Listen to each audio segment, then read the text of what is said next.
Welcome to another episode of The Stream Room. This week we're tackling a topic that you may or may not know that you're doing within your community because it is kind of toxic. What is it? Well, we'll find out in just a moment. But we are the Digital Buskers. I am Reapz. Hi, I'm Eljay. I almost forgot I was supposed to say hello. And I'm Nicktacular. Welcome, welcome. How are we doing? Another week, and it has been a launch. It's been over a week now since we've released all of our podcasts, vodcasts, and I must say the reception has been quite nice. It's gone very, very, very well. We've had a few questions. We've had a few lovely comments. We've had a few things come in from the people. Yesterday we dropped the Twitch meta video, and one of the comments says, "My face when no Eljay talk about statistics segment. Sad face with a cry." Which, you know, I feel you, man. When I don't talk about Eljay's big poll, which was the segment name, just want to say, then I get upset as well. Time to make some graphics. Yeah, definitely. Eljay's big poll. Blurred. Some people say they love the new layout. Reapz, you smashed it with the new layout that went out yesterday. If you guys haven't watched well, I guess you're watching this if you're hearing this, so you know there's a new layout, which is cool. Yes. What else happened? We've also got someone asking us how we feel about go live notifications. And I feel like we can answer that later. We'll do a little question and answer stuff near the end of the podcast. Yep. Because obviously today is all about something else.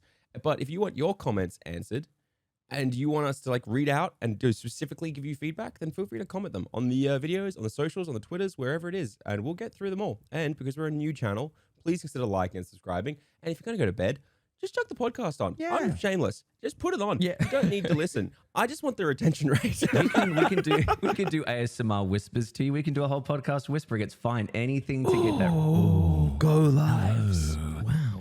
Viewer count. Stream room. You got a sub. Oh, wow. Okay.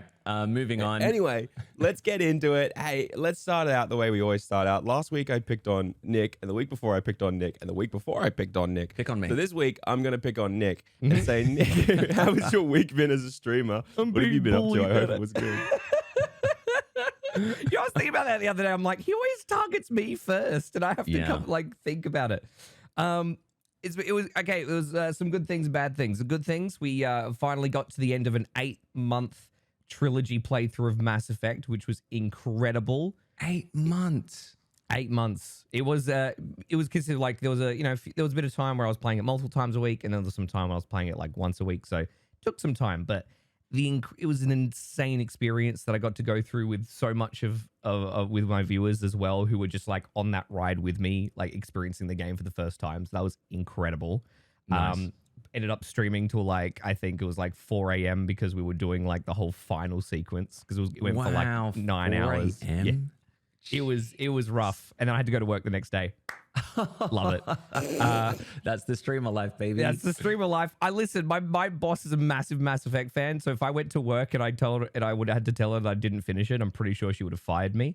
So I was like, I better finish it. And then and the bad thing of the week was my sleep, so which is pretty self-explanatory. So yeah. But no, overall it was I think it was a bit of a quieter week overall. But I have got a bunch of things on my to-do list that I'm going to be improving with my stream, and basically sort of creating a little bit more of a narrative with things going forward that I'm really excited about. So what is the most excited part that you're going to improve? Or if you can say, like, what part of it are you like specifically are you most keen to improve?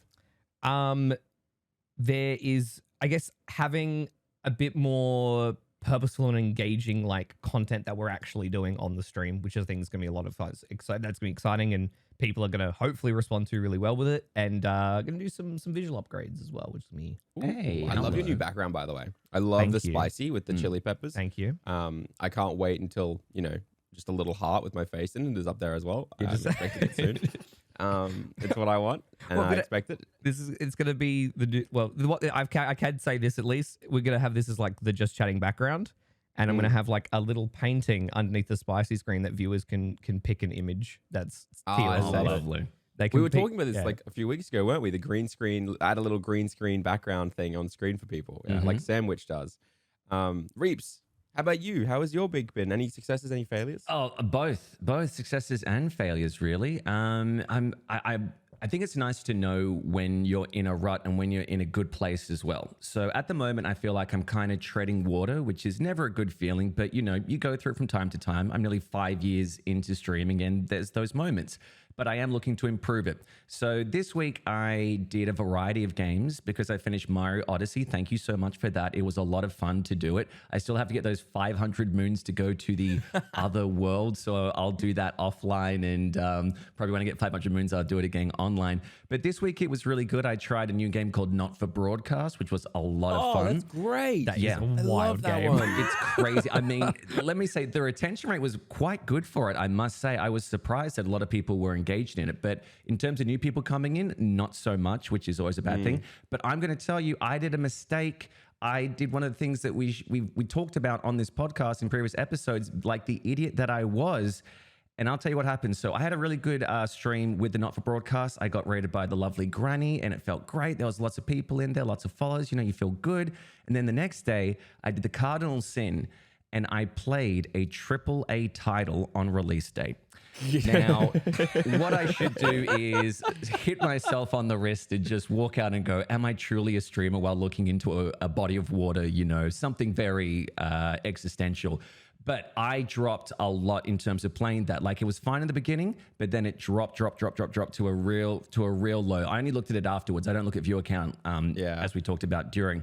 But it's good to know because every year I do this. I get a AAA title and then I do it, and then I remember why I don't play it on release date, because everybody's playing it. There are bigger streamers that are playing it who played it for more hours, and you're at the tutorial level. People don't want to watch that crap. So I did the cardinal sin of doing that. But overall, I played some horror games just the past 2 days, and it was very interesting. People really seem to enjoy me playing horror games. Surprise, surprise. So really like doing that. And yeah, that's been my week, really. Just trying to formulate what I can do in the future, what I can change, what's for the better. And yeah, so that's my week. Eljay, how about yourself? Lovely. I think mine's been pretty good, honestly. I don't think I've had any real issues, but I have to admit a mistake to all of you. I've spent the last 5 podcasts, and I think out of 4 of the 5 podcasts, I've brought this up, or it's somehow come up and I've talked about it. The last 5 videos I've made have somehow brought this up as well, because it's something that's been very much in the forefront of my mind over the past few months, and the topics about how to be a sustainable creator have also been it. And I think I have had a bit of a wake-up call, because I was talking to a larger creator. I'm not going to name drop because I don't want people to take this sentiment wrong from him or her. But I was talking to them, and I was talking about the topic of monetization came up, and the topic of the 5-year plan came up. And they were saying to me that while it's lovely that I don't want to monetize my audience, and while it's lovely that I'm trying to be so careful with it all, he said, I'm a massive fucking idiot. And the reason is because the 5-year plan, when it comes down to being a content creator and a streamer, is most of these channels, most of these people only go for like 3-4 years in their heyday. And then if that, and then they drop off hard and they need to, you know, go back to part-time or find another way to bring revenue in. And he said, you're married, you know, you want to have kids one day, you want to do all these things, and you're completely tanking your monetization on Twitch for the sake of feeling good. And for the sake of not trying to do it. And essentially the rule of thumb was, there's a fine line between shearing the sheep for its wool and skinning the sheep off entirely, right? Like you don't want to bleed everything dry. But at the same time, he said that I've ruined my balance and I've gone too far one direction. And because of that, it's setting myself up that I'm much less safe as a content creator. It's great, all the other stuff. So I gotta throw it out there. I feel like I've had a bit of a wake up call that, yeah, it's nice that I've always kind of focused on trying to not, you know, overly monetize my audience. But I hadn't really, despite understanding it, I hadn't really thought about my own future in a way. And he said to me, one of the lines he said to me, he goes, and I was gonna throw it out there. Do you really, you know, are you really that worried about like overly monetizing your audience? And are you really that worried about trying to set sub goals? And are you really that worried about like not wanting to come off across as greedy? Or do you just not set sub goals because you're embarrassed if you don't meet them? And I was like, a little bit of both. Like I can be a bit of both. Like I'm scared that if I set 500 sub goals and I want to average 500 subs a month, that, you know, that I'm going to fail. And so I'm kind of on both. And he was like, that's fine. You can be on both. But at the same time, you've gone too far one direction. You're Harry Styles. He didn't say that, but I thought that was funny to say. I just want to throw that in One there. Direction references in 2022. What can I say? Love what it. can I say?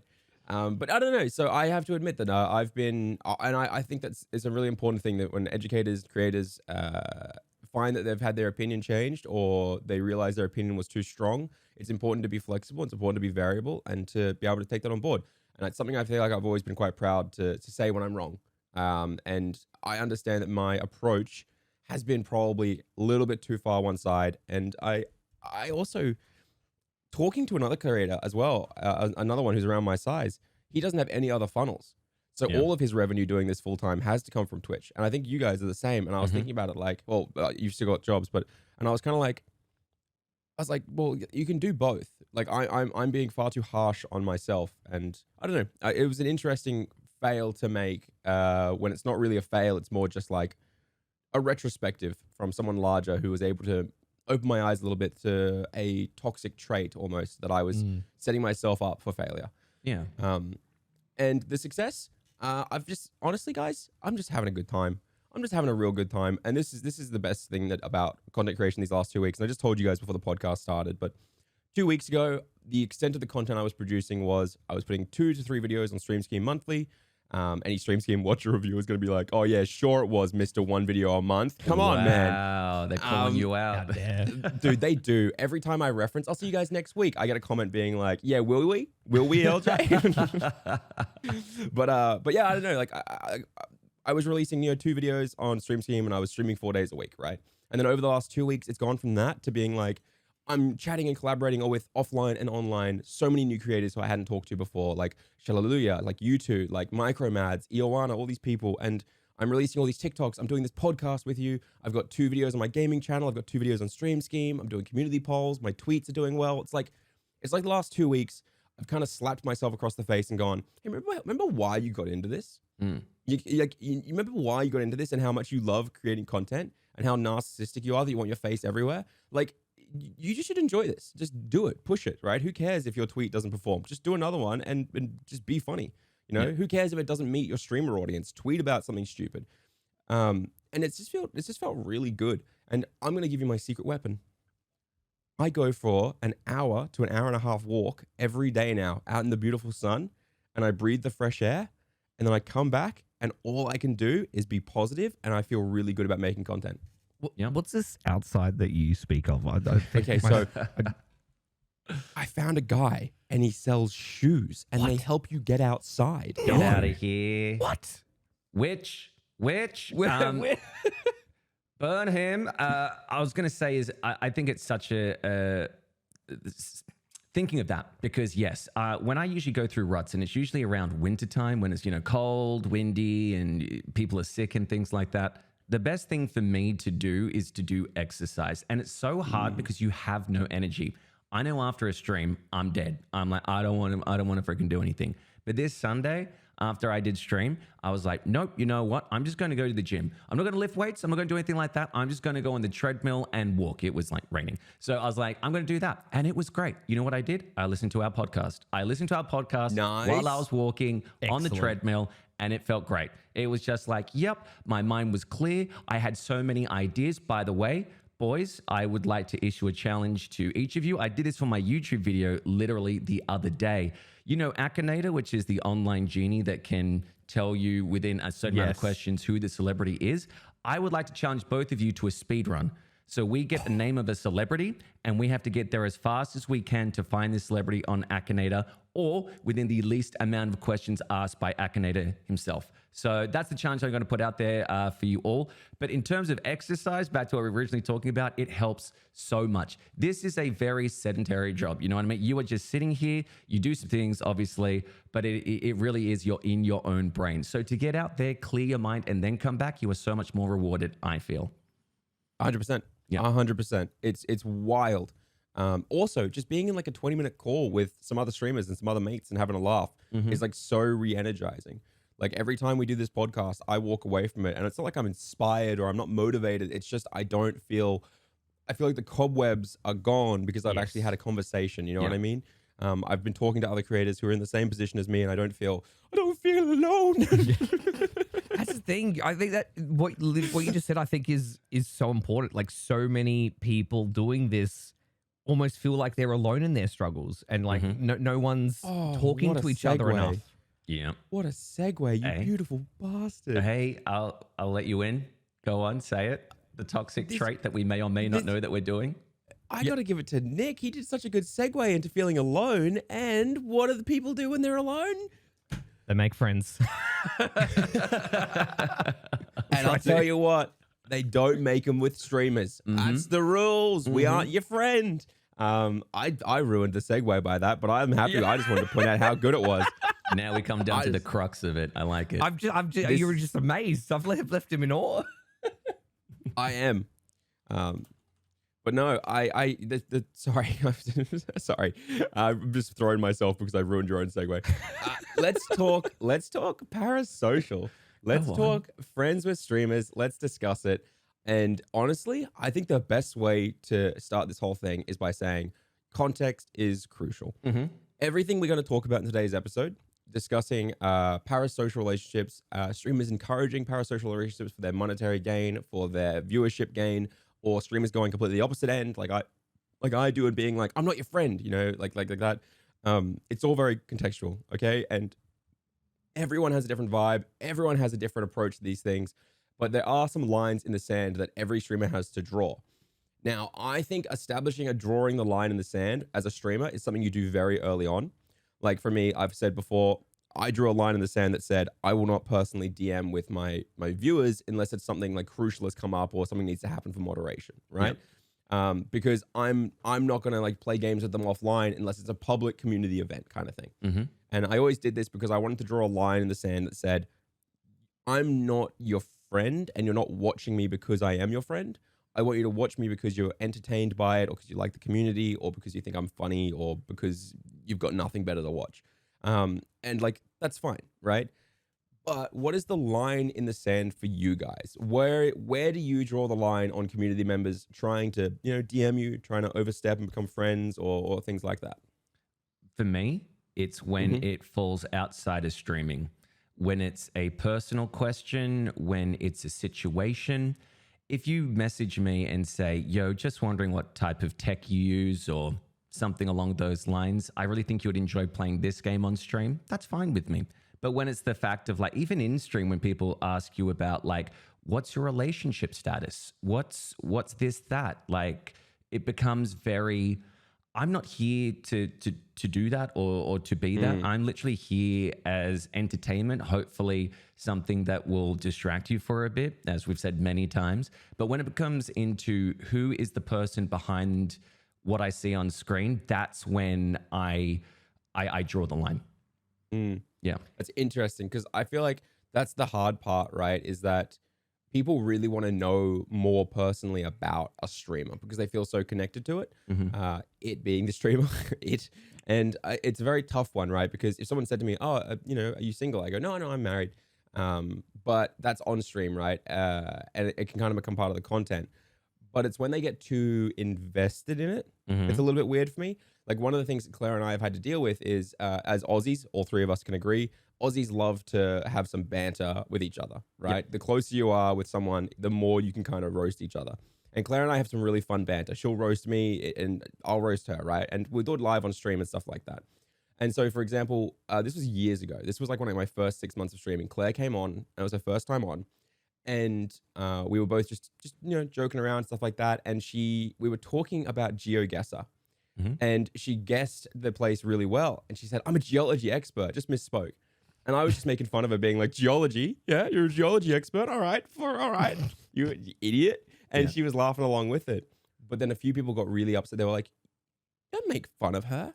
How dare you make fun of her? Right. How dare you? Your relationship must be, it must be terrible. How dare you do that? And I was like, guys, you know nothing about my relationship. We're very confident, happy in our relationship. And that's why we can make jokes about this, right? And it was super interesting to me. And it was like one of the moments early on, I was like, man, people are overly invested in things that do not concern or do not affect them. And it can be good and it can be bad. And it was just interesting. But Nick, where is your line in the sand? It's been a weird one. So I was a very small creator for a long time back when I was treating streaming purely as a hobby before I managed to get better internet and really take things to the next level. So for me, it was just I got into Twitch and streaming because I was friends with someone who was streaming, who was a streamer, and that kind of set that whole vibe. I think the line for me is like people might, I'll get DMs occasionally about stuff, but like, usually I'll get tech questions like, what bot do you use? It's never gotten like super, I guess, intense or like super personal. There's been times where like, maybe at PAX or I've taken a trip to, interstate and like, I've been like, hey, well, we'll like to people, like I say, people I've gotten close with just kind of in general. Like there was never a viewer reaching out personally to me to try and become friends with me because I was the streamer or anything like that. It was always I guess very natural friendships being formed with certain people. It wasn't like the majority of viewers or anything like that. And you're giving everybody a look into my life and things like that. It was like during that time of being the small creator, there's a lot of friendships being formed just naturally. Majority of them were other streamers. That's the thing. It was very, very few that weren't streamers. And I think because with other streamers, like they see you see them, and like you'll talk about stuff in DMs, and just like things will naturally happen. And then like when I went to a trip to Perth a couple years ago and met up with a whole bunch of fellow streamer friends. We had this big outing. So it's a bit weird for me. Like, drawing the line is like when I guess people would like, if they're trying to like demand my time too much, or like, cause like I'm a busy guy. Like you can't hang out with everyone. I can offer advice in DMs or I can message, but it's a really hard line to try and tackle depending on what people's expectations are. Because if they're depending on which streamers they interact with and how close they are to other people, then will start to have certain expectations as well, and it can be a bit of gray area. But I try to, I come off as friendly. If I get messaged, depending on what the message is, like if I've got the time, I'll reply. But if I don't, sometimes I miss messages. It happens. But I'm that kind of guy. It's like if I see a notification, I have to respond to it. I feel that. I think what you're trying to say is essentially that like, yes, I'm there are times naturally where you will just slowly evolve into a friendship. And I think that can happen naturally, especially if you are talking about like, most people are streamers, and when you're a small streamer, most of your viewers will be other small streamers. And I know I have a lot of small streamers who are friends with each other, and I would say they are friends, right? But I think and that's fine. I don't think that's a bad thing. But I think what we're all trying to explain here, and this is one of the reasons why it requires so much context and why it's such a careful thing to do, is also the concept of there are times where people will overstep, where they'll be like, "Can you add me? Let's play some games together. Let me add you here. Let me do this. Let me do that." And they're a 6-month sub, or they're one of your top donators or something like that. And at a certain point, you have to make a decision. Well, if I say yes to this and I do this, I'm encouraging the idea that, you paying me money for 6 months has evolved into a friendship, when the end of the day, it's kind of, you need to be very careful of that, because you can't use friendship and positive reinforcement to boost your monetization and growth, because it can be very unhealthy for people. Yes. So one of my big things is I think the ability to reply to someone giving you a sub or giving you something like that without going too far. You know what I mean? I think a lot of the time when someone subscribes or does something, they'll hit you with, you'll see sometimes creators hit them with the, "Oh, I love you. Oh, you're the best. Thank you so much." And they go really, really above and beyond in the reply. And I think that's where you start having issues for me. I'd say when the monetization comes into it, when you start to imply that people who do sub are better, or you like them better, that's where I start to have a few problems. And I think that it's just a very, very dangerous one. And I'd love to ask, how do you guys respond? I'll start with you, Reapz. How do you respond to a sub that is just someone resubscribing for like the third month or something like that, and is just naturally doing it? What is your go-to, and what would you never do? How would you never respond? This is great because I have a very, I should say, like, obviously I think we all do have a very positive community, and they always want to help out the streamer. So I get a lot of gift subs, I get a lot of resubs, I get a lot of prime subs, and I try and make it as big for each of them as, like, you know, they're all, obviously you're giving me money, you are funding what I'm doing. I'm not going to ignore that fact, and I'm going to make a deal out because I feel that because of that, you're putting your money and trust in me as an entertainer. But I'll never go above and beyond in terms of like, oh my God, this more than anything is the reason why. Because you gave me 20, I didn't care about the person who gave me 1 sub. You're the best. You're like the featured highlight person. This month, I've done a thing about, as I said, Valentine's Day, which is basically I'll put a sticker on my face for gifted subs, all that kind of thing. And I did in my video, which I usually do, it's like about a 2-minute video that kind of tells you what the month is about. I did a section about parasocial in terms of this is just a reward. This is not an expression of my love. Please realize that this is part of the whole thing. It's Valentine's month. This is a gimmick right now. And I made sure to put that in there because of our previous discussions that we've had. And I think it's very, very pertinent that you need to draw a line in the sand. Obviously, when people give you subs, they like you. But there's a difference between giving a sub because they like you and giving a sub because they're like seeking validation. And you can tell, such a good way to explain it. You can tell the difference. I know that when certain people give me subs, it's because they have excess income and they can spend it and they're good. Well, I like to think that. Obviously, I don't know each individual person's reasons. However, I also know the people that are telling me, oh my God, I'm so broke. Here's the last bit of my money in bits to you. And that makes me feel like a piece of shit, and I hate it because I feel guilty the whole time. I'm like, please spend it on yourself. I always say this, please look out for your own financial situation before mine, because at the end of the day, chances are I'm never going to meet you. The only way that I see you is through text on a screen. I live in Australia. You live in, you know, wherever you live. I've only met a very few people because of 1, the pandemic, and 2, when I went to a con, I met other streamers, but some fans, but, you know, other streamers mainly. And I feel that there may be a time when people think to themselves, because I've gifted this guy X amount of subs or resub for X amount of time, he owes me this. And that to me is the scary bit, because yes, we rely on subs. I rely on subs. I rely on bits. I rely on donations to do this. And believe you me, like I know that there's only, as you said, your friend who we're talking to, Eljay, there's only a finite time before you do go on the down, because it's a new thing. There's new things, you know, I feel it. So it's a very weird predicament to be in. And at the moment, I don't know if I'm handling it right, if I'm handling it wrong. But I know that when you see the big streamers, when they get those big things, they do notice it. They notice the 50 subs, the 100 bombs, whatever it is. But when it's the resubs, they don't even notice it. You know, it's just like 2 seconds up on the screen and that kind of thing. So I don't know, Nick, how do you feel about it?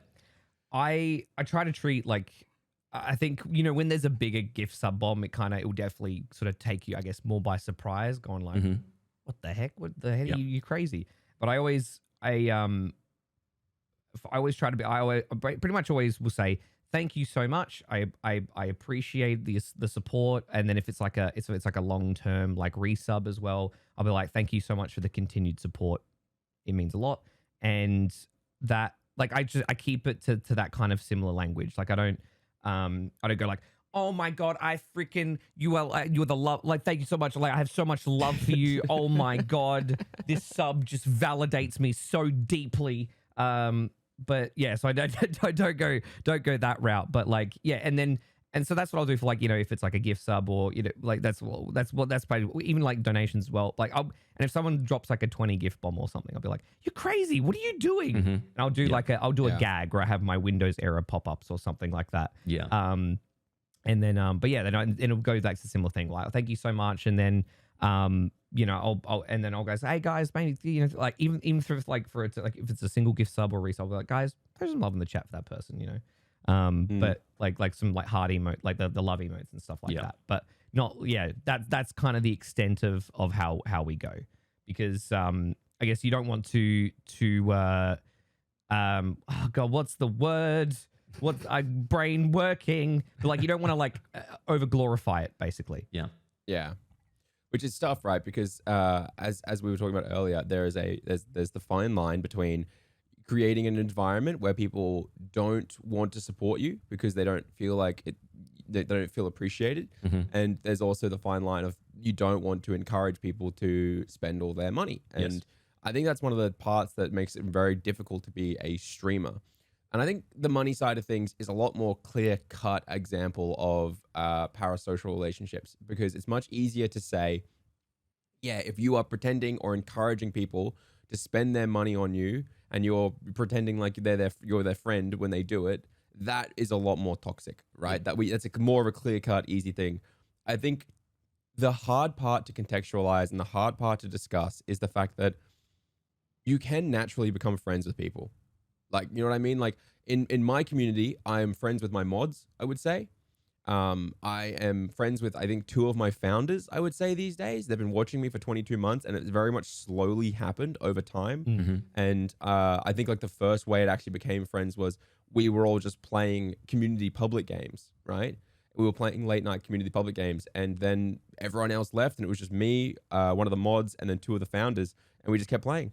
And it was just chill. It was in a public lobby. It was in the public Discord, and then it slowly just evolved. But the thing is, I think the thing is, right, is the reason why these 2 guys in particular, I wouldn't say they went out of their way. They wanted to be my friend. If anything, I think they'd probably rather I wasn't. Yeah.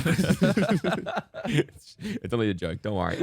But like, I think it isn't something if someone comes to me and is trying to seek gratification because I am man on screen, yay, then it's much more worrying for me. And I think as streamers, it is much harder to make friends or to play games with people or to find stuff like that, because you do constantly have the fear of, does this person, like, why are they reaching out? Like, what's the other ulterior motive here? Because I know other streamers who have made mates with people, right, on Twitter and other places like that, or like started DMing and chatting and stuff, only to find out that that person was actually a community member in their community under an alt account and had been spending heaps of time there, and like they'd snuck their way in and then kind of like used, like then became friends on the second one, and it's like really uncomfortable and weird, right? Like, yeah, so, and I've had it as well in my chat where someone was in there using one name, and then it turns out they were reaching out to me over here under a different name as if they were a professional.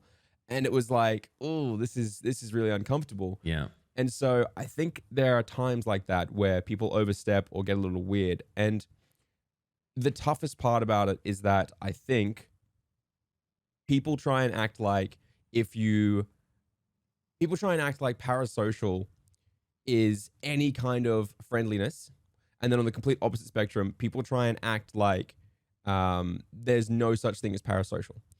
And the issue is that there's both at the same time in every situation, and you have to find that context. And I got to ask, if someone were to overstep, and I want to know an example of an overstep, because if someone were to in your chat, what would they have to say in your chat tonight that would consider it an overstep? And I kind of want you guys to think of this, get it in your head first, and then just post or just say what the message is that you think someone would have to do to overstep that would make you feel uncomfortable. Ooh, that is a tough one, because again, you also deal with insults on top of that. So this is like a different, it's not an insult, it's more like what would make me feel uneasy. I think it would be, honestly, if people know, okay, yeah, here's what it is. Here's what it is. Okay. If somebody in my chat has done research on me, and through Google, you can find out there's a digital trail. And if they go, oh, remember, and they call me by my real name, for one, they go, didn't you used to work at X? I think I've seen you around this suburb. That would be overstepping. And I've had that before. I've had somebody say to me in my chat, I think I saw you on the St. Leonard's train. And I had been on the St. Leonard's train that day. And it freaked me out because it's like, one, what? Two, why would you tell people? Because that narrows it down. I mean, obviously, it's a big place. There's millions of people, but still, it feels like the worst feeling that I could have is doxing. Or, you know, like in America, if you get doxed, you get swatted. You know, it can very easily go to a different level that you do not want it to go to. So that would make me feel very uncomfortable. Personal information about myself that I have no idea how you got. Yeah. A lot of Australians, by the way, just throwing it out there, we don't get swatting. But if you're unaware as an Aussie, one of the reasons why you should intensely try and keep your information private is because it's DV calls, is what the people have done to Australian creators. They call the police and say that there is a person abusing their partner at the person's house. Wow. And because that is such a serious thing here in Australia, you'll get like 5 or 10 police officers breaking down your door because of they're worried about it happening. And I've spoken to a few streamers who are down in New South Wales, and one of them was like, yeah, I have to call the police station if I move and let them know that I'm going to be moving here, because there are a few viewers who try and who try and do stuff, right? Yeah. But like that's every big streamer. Like every big streamer has had to call the police station, their local police station, and let them know where they are and what it is and what's going to happen, which is wild that viewers could be that like invested. And I know people who are like, this isn't to do with parasocial, but kind of is, because this is a one-sided relationship that this person has intensely invested into, that other people, the streamer has no inability to do it, right? Like I can't know 150 people in my chat. No. But that one person sees me every single day and becomes invested in my content. And then if I don't reciprocate the way they want me to reciprocate, it can lead to very dangerous things. And you see that a lot in female creators, in the fact that people become obsessive. But sorry, that was a little tangent, but I just think it's a super interesting part of the one-sided parasocial relationship that you brought up there with the DV and with the swatting and stuff. Yeah. But Nick, what is an overstepping for you? And yeah, how does it go? I'm slightly, I guess, more loose. And when I say slightly, I mean like people know my. Okay, that came out wrong. Luke, You heard it here first. Let me rephrase. Let me try. Let's try that again. People know my first name, obviously. Like, so that is like, that's public knowledge. That's fine. The things that I close guard are my last name, obviously, and the location of where I work. People know the company, but I close guard. Those are the two things I very much close guard, and of course, and then any other pretty much majority of like personal information. You know, people know who obviously my partner is, as she's one of my mods. But like that's it. I try to keep a lot of personal information pretty obviously, you know, closed off. This actually happened where I got recognized at work, and someone came into the stream, I think that night or the night after, and literally came in and was like, oh, like they said something and then included like the, you know, the location, the suburb of where it was. And then like I had to immediately delete it, and then I had to message one of the mods to be like, can you whisper this person and tell them to not do that? Because I didn't want to draw attention to it in the chat. Yeah. And I was just like, it was like a slight panic moment of like, oh gosh, yeah, I don't want people to know exactly where I am. Like that, you know, there's like, you know, three days a week where I could be there. So that was a little bit of like okay. So yeah, that actually happened. That was uncomfortable. So that anytime someone would bring up any personal information that they, I guess, yeah, it's like that I wouldn't expect them to know, or that I was like that I hope they shouldn't know. That's when alarm bells start to ring. I think what you've brought up there, super interesting. Like it's very, very interesting thinking about that kind of thing, and you guys being recognized. And I have not told anyone this story, but I think I will share it. Here we go. Exclusive. Eljay's big poll. This was the closest I've ever been to quitting content creation, because I was so scared. I was freaked the fuck out. I am an incredibly careful and private person. I have got 5 or 6 fake first names out there. Then a lot of people don't know what my actual, like, I don't think anyone actually knows what my real first name is, because when I started Stream Scheme, my lower third and my stuff on the website is a fake name. I go by Eljay, which is nothing near my actual name. I tell chat sometimes my name's Elijah. It's not. I tell them sometimes it's David. I've got so many fake first names out there. I think you two might be some of the only people who might know my first name. Pubit. Because of, Pubit. Yeah, Pubit. Yeah, thanks, man. Yeah, Pubit. People don't know where I am. They don't know what city I am, where I, like anything like that. Like they know I'm Queensland. That's it. Mm-hmm. They know I'm Aussie, but they don't know anything about me, right? They barely even know what my old job used to be. Very vaguely, I've told people I was a video producer, and here's what I did, right? I did a sponsored segment, and I'm not going to say what it was. It was directly through Twitch. So Twitch ANZ reached out to me to do a sponsored stream, and for it, I needed a prop for the event. The prop was delivered, and then while I was live in the stream, someone posted, "Hey, I'm the guy who dropped that off at your house over in X suburb." So it was a very quick moment. My moderator got it instantly and banned it, but I was so scared. I was so freaked out because this person had straight up just said the suburb I lived in. He said he knew exactly where I lived. And I was just like, what the fuck? And the thing is, right, I've had a very interesting life. And if you Google my name, you learn everything. You learn my entire family history. You learn everything. And I was freaked the fuck out because I knew in that moment, I was like, there's a guy out there who knows my full name, my address, my phone number, because the package had all those things on it because Twitch ANZ needed those to do the delivery. And I was like, he just knows everything. There's just one person out there now who's come into my chat and clearly doesn't think about the idea of, doxing, who knows everything about me.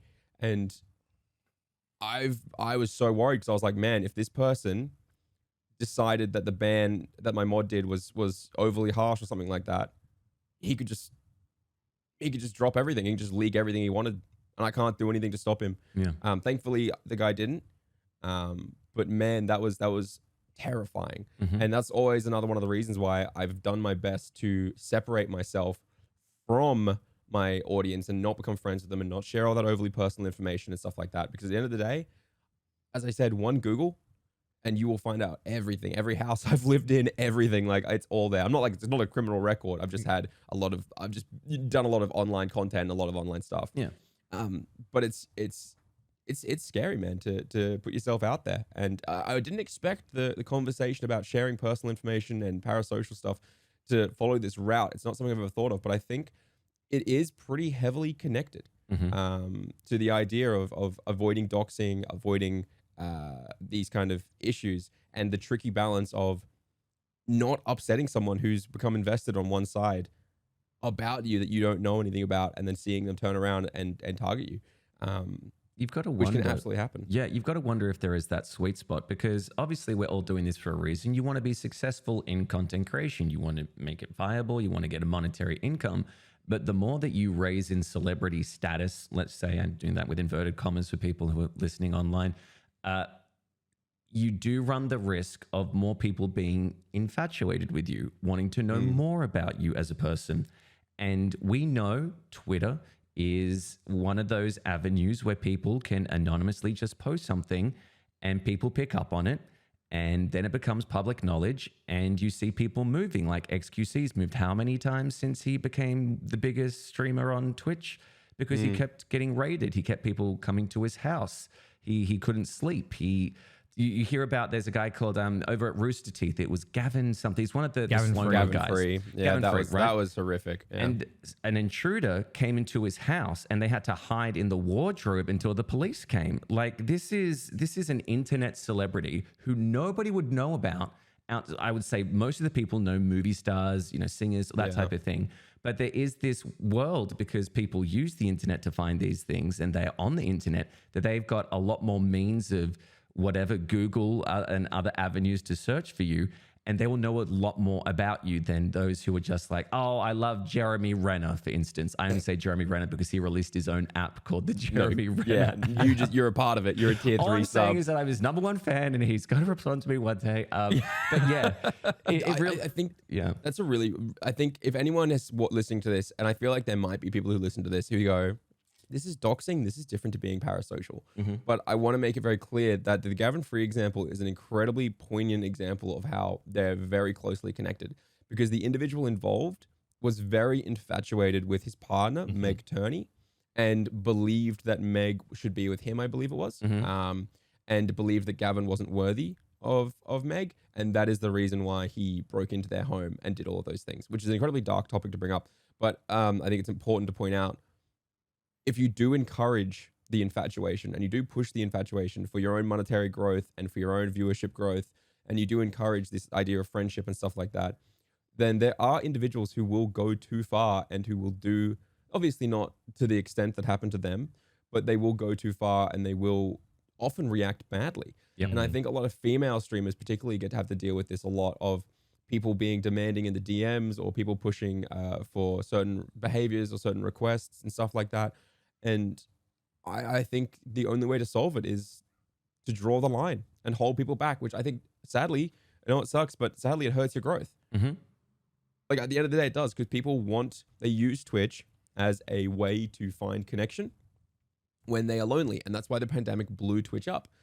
And I think that drawing a line in the sand and being, a little bit more guarded and not treating someone like they could become your friend because they're a viewer, it hurts you as a streamer, because people will want that and they'll go find someone who will give them that. And you can see it in a lot of content creators. A lot of the content creators who grow really fast, not all of them, but there are a lot of content creators who grow really fast from small streamer to like 150. And it's because they've done that. But then they stop growing and they can't really respond to everyone, and then they lose their original audience. And you can kind of see it in the concepts of what we've talked about before, when people go, I won't watch you when you're bigger. And it's like, well, why is that? Is that because you want to have a one-to-one interaction with me? Well, you can't really always do that, because I'm an entertainer. It's not supposed to be one-to-one interaction. And I guess my question for you guys is, how do you feel about, at the end of the day, how do you feel about the concept of these people coming to you because they want one-to-one friendship with you because they're lonely? And is it just hard, right, to think that this person is just incredibly lonely and all they want is just to have like a friend on the screen? And I'm not insulting these people, by the way. Please don't take any of this as an insult, but it is a fact that there are people lonely out there. And I'm just curious how you guys deal with it. Nick, do you want to take this one first? Yeah, I'll give it a go. It is the finest line I think you can walk to not overstep. Like, you want to make everyone feel welcome in your channel, and you want to provide a positive experience for everyone. But it is so hard to do that if someone comes in with the clear state of mind of I'm looking for some sort of validation or some sort of emotional connection. Like, I think some people who may be feeling like that, they're able to draw that line where they come in because like they're in that community, they're getting involved a little bit with chats and stuff, but they never overstep. They don't they don't take it to DMs or anything like that. Which is the vast majority, right? Yeah. Like the vast majority of people are using Twitch as a way to interact, make some friends and stuff, and they enjoy streamer being on screen, but they're there for the chat interaction and all those kinds of things, and that's not parasocial. No. And but you're right. Keep going. Sorry, I just wanted to add that the vast majority. We're talking about outliers. Yes. To anyone in our chat, don't worry, we're all still friends. Asterisks, yes. Yeah, no, it's the outliers. And I think if you haven't experienced it before, I think a lot of people are not going to notice when it starts to happen. And I think that's where the issues come up, is when you don't know how to identify these kinds of things. And once you're able to identify and draw the line, then you can kind of stop that. And I think just in general, just setting the expectations of like, I'm on the screen, like, like off stream, a lot of people will, it'd be like, okay, well, I don't want to bother the person, but then you will get those people that will still reach out. And sometimes it's a harmless message. Sometimes that they're getting, you can tell there's a little bit more emotional investment. And then there are times and then depending on how your response can be really important, it's either going to go really bad or it'll just be like, hey, thank you, but okay, cool, no worries, bye-bye. Yeah, the nice guy mode activates. Nice guy mode, nice guy mode activates. Like, just like keep the peace and keep going. So it is really, it's tough. But I think you deal with it, so like you deal with the outlier examples infrequently. Obviously, the bigger you get, the more you're going to see these outliers happen. I guess they become less outliers. Yeah. But I think it's just so important to just set that expectation without just completely just cutting people off. Just like and I guess maybe informing your mods as well to be like, this is the expectation I want to set for myself. So if they see this kind of behavior in the chat or in the Discord, for example, like they can also assist with it as well. Yeah. I think you've mentioned something there that's reminded me of a very funny moment. We've gone from toxic to funny. Let's go. Okay, so this has been a bit of a heavy podcast, so we'll try to lighten it up maybe. Sure. I don't know. I think these things are just how content creation is. And if you're listening to this and you want to be a content creator, you might be thinking, oh, this is a very dark bunch of guys who play video games in their underpants every night. You do it in your underpants? I'm completely nude under there. You just see the torso up, baby. Yeah, I just think these are all brushstrokes of content creation. And I think the reason why I like the podcast is because we can talk about them in a more free way without being scripted. And that means maybe sometimes we'll use the wrong words, but also at the same time, I think it's more interesting to discuss. Yeah. But there was a guy who had been following me for about 8 months, okay? Following me for about 8 months. And he wasn't a bad chatter, but he was the kind of chatter who would be very much trying to garner my attention consistently. Like he wouldn't post a message that was just generally within the chat's like hive mind. He wouldn't engage with other chatters. It would always just be every message would have @Eljayem and then he'd say something specifically. It had nothing to do with the conversation. It would be like, what are you doing this? Or what are you doing there? Or hey, how's you this? Or how's that? And it was a little bit weird. So I would often try and ignore a lot of them. But one night I was playing 12 Minutes, which is that William Dafoe game. So yes. good. I love that game. Good. It was really a lot of fun. Is it 11 minutes? 12 minutes? 12 minutes. 12 minutes. 12 minutes. Yeah, cool. And it was really, really good. And he joins and he goes, hey, come play Call of Duty with me. And I was like, I'm playing 12 minutes right now. Like, what are you talking about? Like, what do you mean? Like, laughed because I thought it was such a weird thing to ask. And he hits me with the, oh yeah, but you know, just come play Call of Duty with me sometime. And I was like, I'm sorry, man. I don't play with viewers. I don't play COD in general. You know, I got 100% win rate in Warzone because I played one game and won it, so I'm never playing it again. You know, tried to turn it into a joke, and I was like, yeah, I'm sorry, man. I don't play with viewers. And he had this thing he'd do every time he joined. He'd say, hey, Eljay, mustache looks on point, right? And I'd always just be like, haha, yeah, righto, because I got a massive gap in my mustache. It ain't on point. And he, anyway, and then when I said I wasn't going to play Warzone with him, I didn't play with viewers, he goes, oh, by the way, Eljay, I think you're really attractive. And I ignored that because it made me really uncomfortable. Mm-hmm. I think there's sometimes you can joke, you can be like, you know, like a mod or like a founder who knows the vibe, who's not a weirdo 99% of the time, can be like, hey, cutie, or something like that. And I'll be like, yo, what's up? You know, that you can joke about that. But this guy was not really on the vibe, right? And then he hit me with the, why are you hot and I'm not? And I ignored that because again, I was really uncomfortable, right? But chat was really active during this video of 12-minute stream. So it was kind of just vanishing. And then he hit me again with the exact same message. Why are you hot and I'm not? And by the way, guys, if anyone's listening, please don't feel like I actually think I'm attractive in any way. I'm just explaining what he did, right? And I ignored that again. So he hits me with it a third time. And then I said, hey, man, I'd really appreciate it if you kind of stop talking about how I look and posing that question. It's kind of making me feel really uncomfortable while I'm just trying to play a game. And I'm not really that kind of person. The stream's not about my looks. I don't know. I'm sorry. Please stop. You're making me uncomfortable. And he hits me with the, wow, I'm going. And I ignored that because good, please do leave. Please do leave. Like, I don't want you here. You've made me uncomfortable. And then he hits me with the, @Eljay, I'm going because you said that. And I ignore that because again, I'm like, you're not my sole purpose. I don't want you here anyway. Mm-hmm. And I wasn't banning or timing out because at that stage, my chat was quite quick and it was disappearing quickly. And I didn't really feel the need to exacerbate the situation. I thought he would just leave if I ignored him. Yeah. And then he hits me with the, fuck you.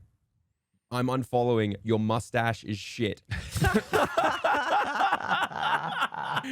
And he goes, they straight follows up instantly saying, I lied. Mustache was never on point. Shave it. You look like a fucking idiot. And wow. I just obviously banned him at that point, right? And I was like, this is how every female streamer and every female on the planet has to deal with nice guys sliding into the DMs like, hey, you know, I really like that game, and then they don't reply, and it's like, fuck you, you stupid idiot. Like it's like far out. But it was like so strange, and I think that was like one of those moments for me where I was like, this person's like way more invested in me than I am in them, and they don't understand that this is a one-way thing. And it was like, it just happens so easily, and you have no way to deal with it other than just to crush it when it happens, I guess. Yeah, and it's like, if they're not getting what they want, they're just like, well, screw you. They're gonna like bring you down and just completely like try to destroy you. It's like, what? You've actually reminded me of something. I'm not going to go into names, obviously, of even the usernames, because, you know, even though they're anonymous and whatnot, we don't know who they are. It's quite a serious matter. So back when I was about to become partner, or when I became partner, I forget what it was, you know, the community is a lot bigger. You got a lot more people popping off, and there's obviously people inside the community talk outside the stream. You know, they become friends on Discord, whatever. And it was one day that, you know, I was so happy. I was like, you know, I got a great community, everything like this. And this is the side that I don't think a lot of people see about streamers. I got a message from my mods saying X person has contacted me about Y person. They are feeling uncomfortable because Y person is whispering them these things, right? Yep. And so it's a kind of thing of like hearsay, and you become a thing of like a jury, because you do have these people that are part of your community and you want to look after them.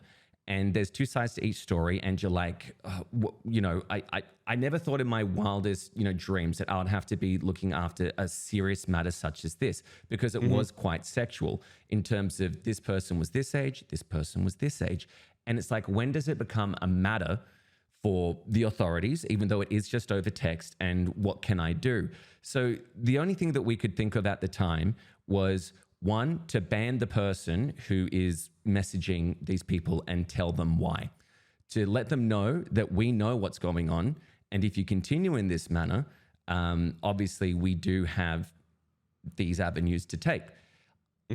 Since then, obviously nothing has happened, and that's great. But it's always that thing of like, it's never black and white. It's never like, this is the right way to deal with it, this is the wrong way to deal with it. It's all gray, right? Yeah. But we don't talk about those aspects of like, yes, there's the parasocial relationships between the people watching you and the streamer, but there's also the relationships within the community that you are kind of harboring, because that's where they meet up. That's where they know at 7 p.m. EST, this is where X person's going to be. And it's really weird to think about, and it's really scary at the same time, that you can be responsible for something that you don't know that's going on, that you think is, I'm playing freaking, you know, I'm playing Dying Light, isn't this fun? And then in the background, this is happening, and you don't know about it because, one, they're scared of coming forward, or two, they think that they're making a big deal out of it. But obviously, if your community doesn't feel safe, what are you doing? So that just reminded me of it, like how people have this front of what they say in chat, and then outside of chat to an individual, how they can act completely different. Yeah, we've long ago, when I was much smaller and the community was much more tight knit, like, because as a small streamer, you have much more tight knit communities. We had an issue occur where an individual in the community made their own Discord, which is fine. You make your own Discord with all your friends from the community. It doesn't bother me if you're not going to play in mine. Like, I'm not precious, right? And they were playing in their own Discord, and then it came out that a few people did not have the same values that I instilled, and they'd been very quiet about those values because they enjoyed the stream, and that's fine. And I had to make a decision that I was like, you know what?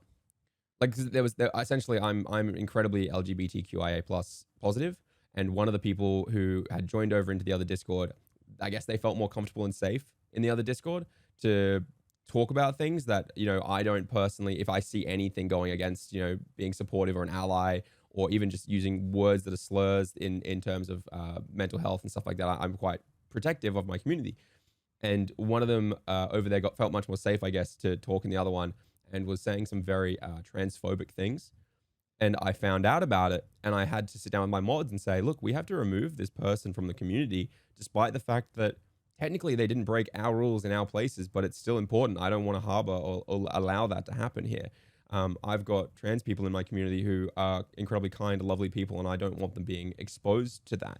Even if they aren't doing it directly, that person still has those values.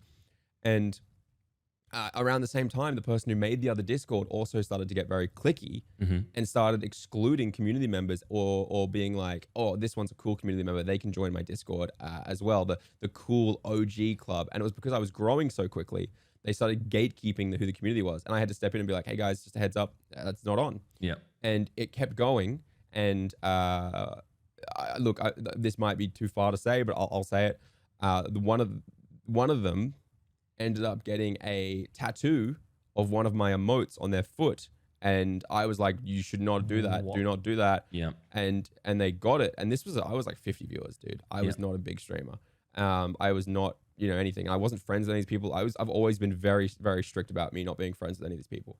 And they wanted me to join their little Discord. They wanted me to come play games nights with them in the Discord. I'm like, I'm seriously, guys, I'm not going to do that. Like, I'm not your friend. Like, I was so harsh about it and they just would not listen. And then they got the tattoo. And then one of my moderators reached out to me and said, hey, there's a bunch of bullying. There's a bunch of bullying has just come out to me. Someone has brought up, two or three people have brought up that this person is excluding, they're bullying, they're saying awful things, and then this person's this. And so it all kind of came to a point where myself and my moderators had to sit down and be like, what the hell, man? Like, what do we do here? Because my Discord is fine. No one's doing anything bad in my Discord. No one's doing anything bad in my chat. But this small corner of the internet that is inspired by my community and is my community, but they're not actually my community in this place, I still need to be responsible for. And you're 100% right. Nobody expects that. Yep. And I was never going to expect, how do I deal with this? Like, what the hell? And we ended up having to ban them, right? The bullying and all the transphobia from the two people came out like 3 days after they'd gotten the foot tattoo. So they'd gotten a foot tattoo and then I had to ban them for life. Like, imagine that. What the hell? It's kind of comeuppance though. Kind of comeuppance in my books, if you're being that. Yeah. But the problem is, right, is that I wasn't going to burn their bridges because I was like, I'm going to ban them. We tell them why they're banned and we move on, right? But because I didn't publicly say to the Discord what happened and why that core community member and the other core community member was gone, I lost about 5 or 6 of my like OGs. Yeah. Because they thought that there was an unjust ban. They didn't realize there was transphobia. They didn't realize there was like just crass bullying and insulting people.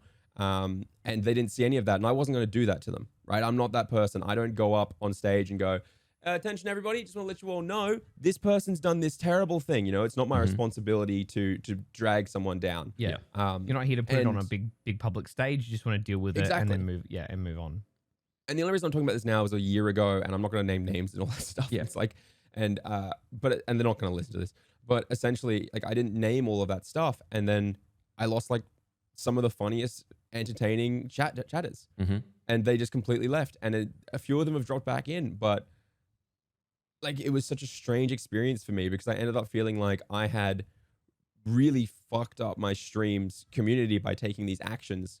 But I knew for a fact that if I hadn't taken action against these sort of things, then it would have been way worse in the long term because people wouldn't have been able to join the community and feel welcomed because there was this like toxicity happening and existing. So you're 100% right.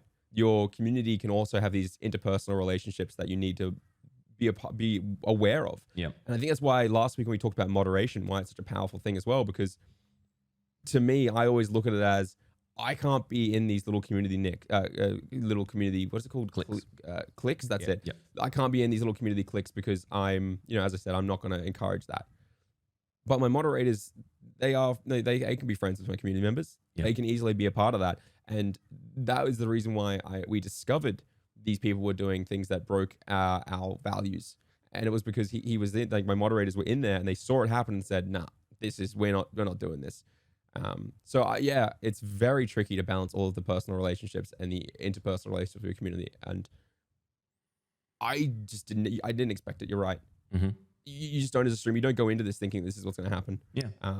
Literally, you go into streaming because you want to play a game, you want to talk to people, and that's it. But you've got to realize that when you do get to that level of viewers or, parasocial activity within your community, that there will be things that you have to deal with that you never thought you'd have to deal with. And I think it's a very strong stance that you need to take, because we talked about this, I think, in a previous podcast about how a new community came into an old community and they were completely different from that community's vibes. And because the streamer didn't do anything about it, well, people started leaving. The OG started leaving, even though it had more viewership.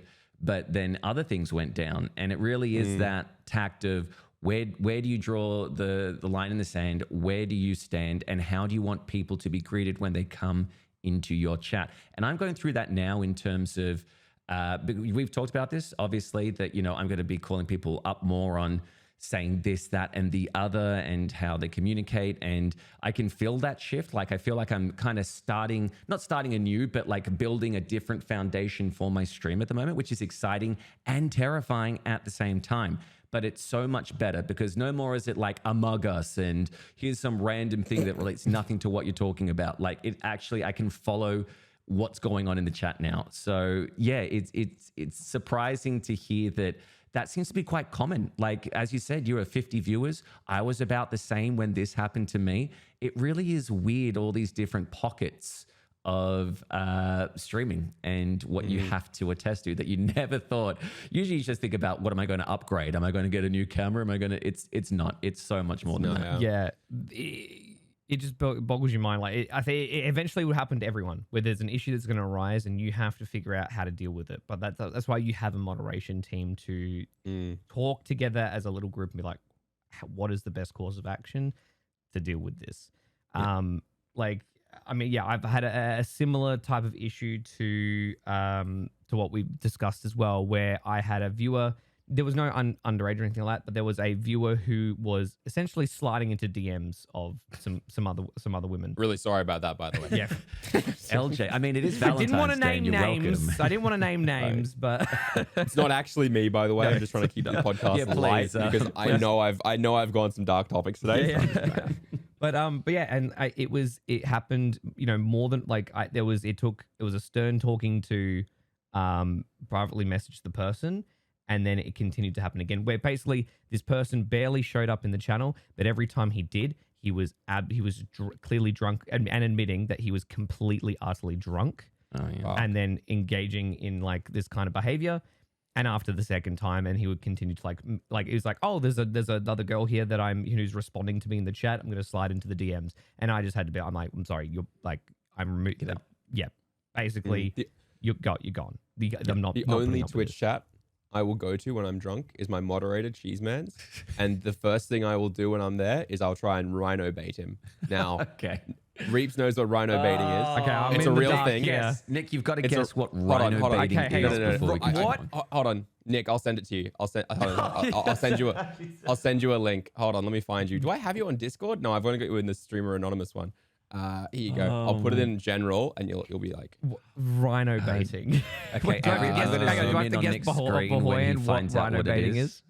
So yeah, I was gonna say rhino baiting is this. Okay, so check it out, Nick. Okay, tell us what you think of this. It's in general. What do you think, Nick? Life is beautiful sometimes, I guess. So if anyone's curious, rhino baiting is totally a real thing. I didn't invent this, I swear. It's where I go into my friends' chats and say, hey man, you probably should check this out. I sent you a DM. Is there something wrong with your mic or whatever it is, right? And I only do it with people I'm friends with. Mm-hmm. And then they go look at the Discord message, and I've sent them a GIF of a rhino explosively shitting.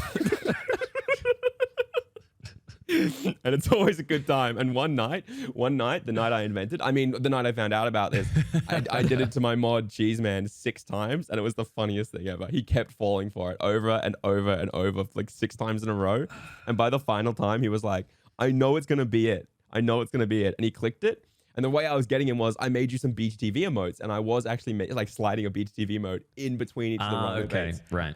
And I was managing to get him. But yeah, it's, it works. It's a good time. But anytime I have a couple of drinks and I end up in Cheeseman's chat, and I'll be like, it's a safe space for drinking, Cheeseman's chat. So let's get a shout out to Cheeseman.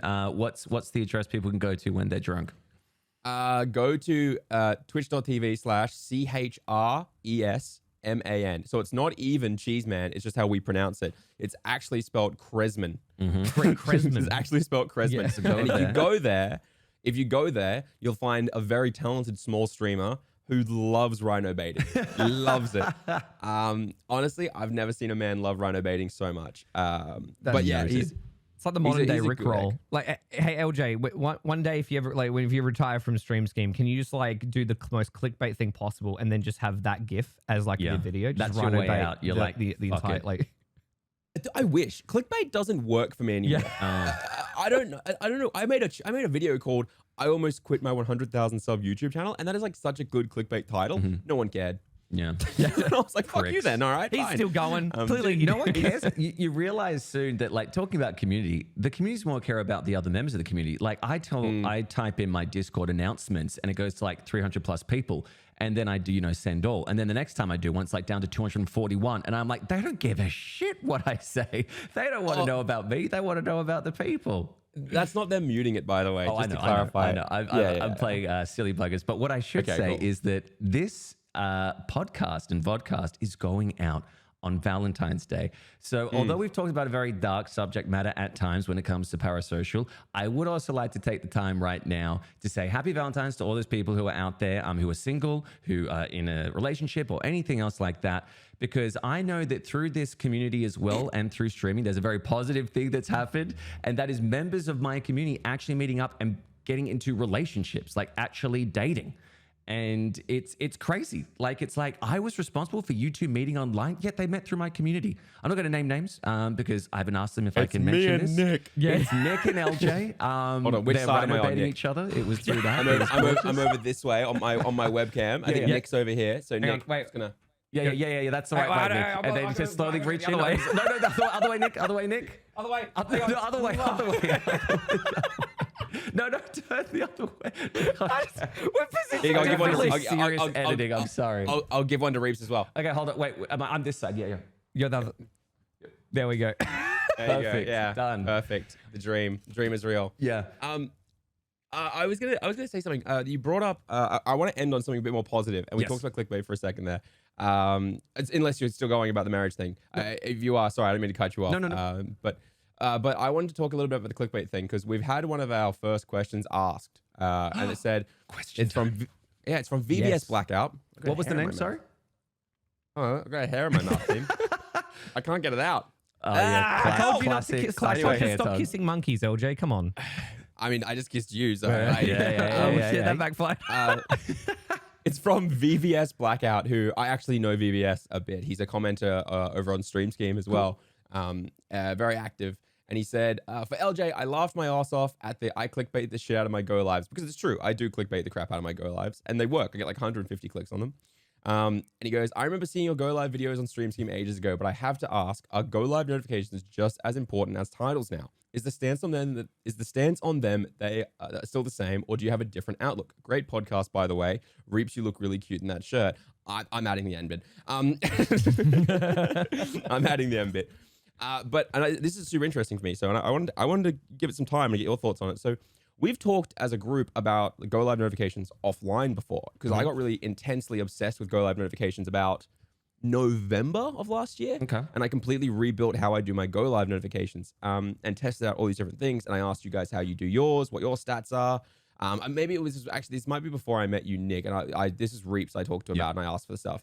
And I showed Reapz my click-throughs on my go lives, and it was like 100s and 80s and 90s and 110s and stuff like that. And you were like, what the fuck? Yeah, I get like 30 if that. Like, I'm lucky to get 25. Yeah. Yeah, I'm the same, mate. I'm right there. Yeah. And me and Reapz, while we were analyzing these things, we have about a similar average viewership between 100 to 115, 120, right? Like consistently, that's usually where we'll sit around.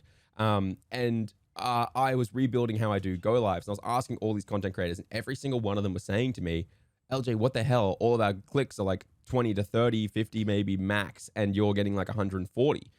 And we looked into it a bunch, and the thing we realized was, because I have a large external funnel, such as the YouTube channel, I'm bringing a lot of offline follows in, and they're not joining my Discord, or they're not like following me on Twitter. So everyone has a different click-through location of where they'll find the stream. Hardcore community members will usually just be there anyway, right? They'll probably be there a bit before the stream starts. Yep. But because I have so many offline followers, the Twitch go live notification is so important for my audience to actually pick it up.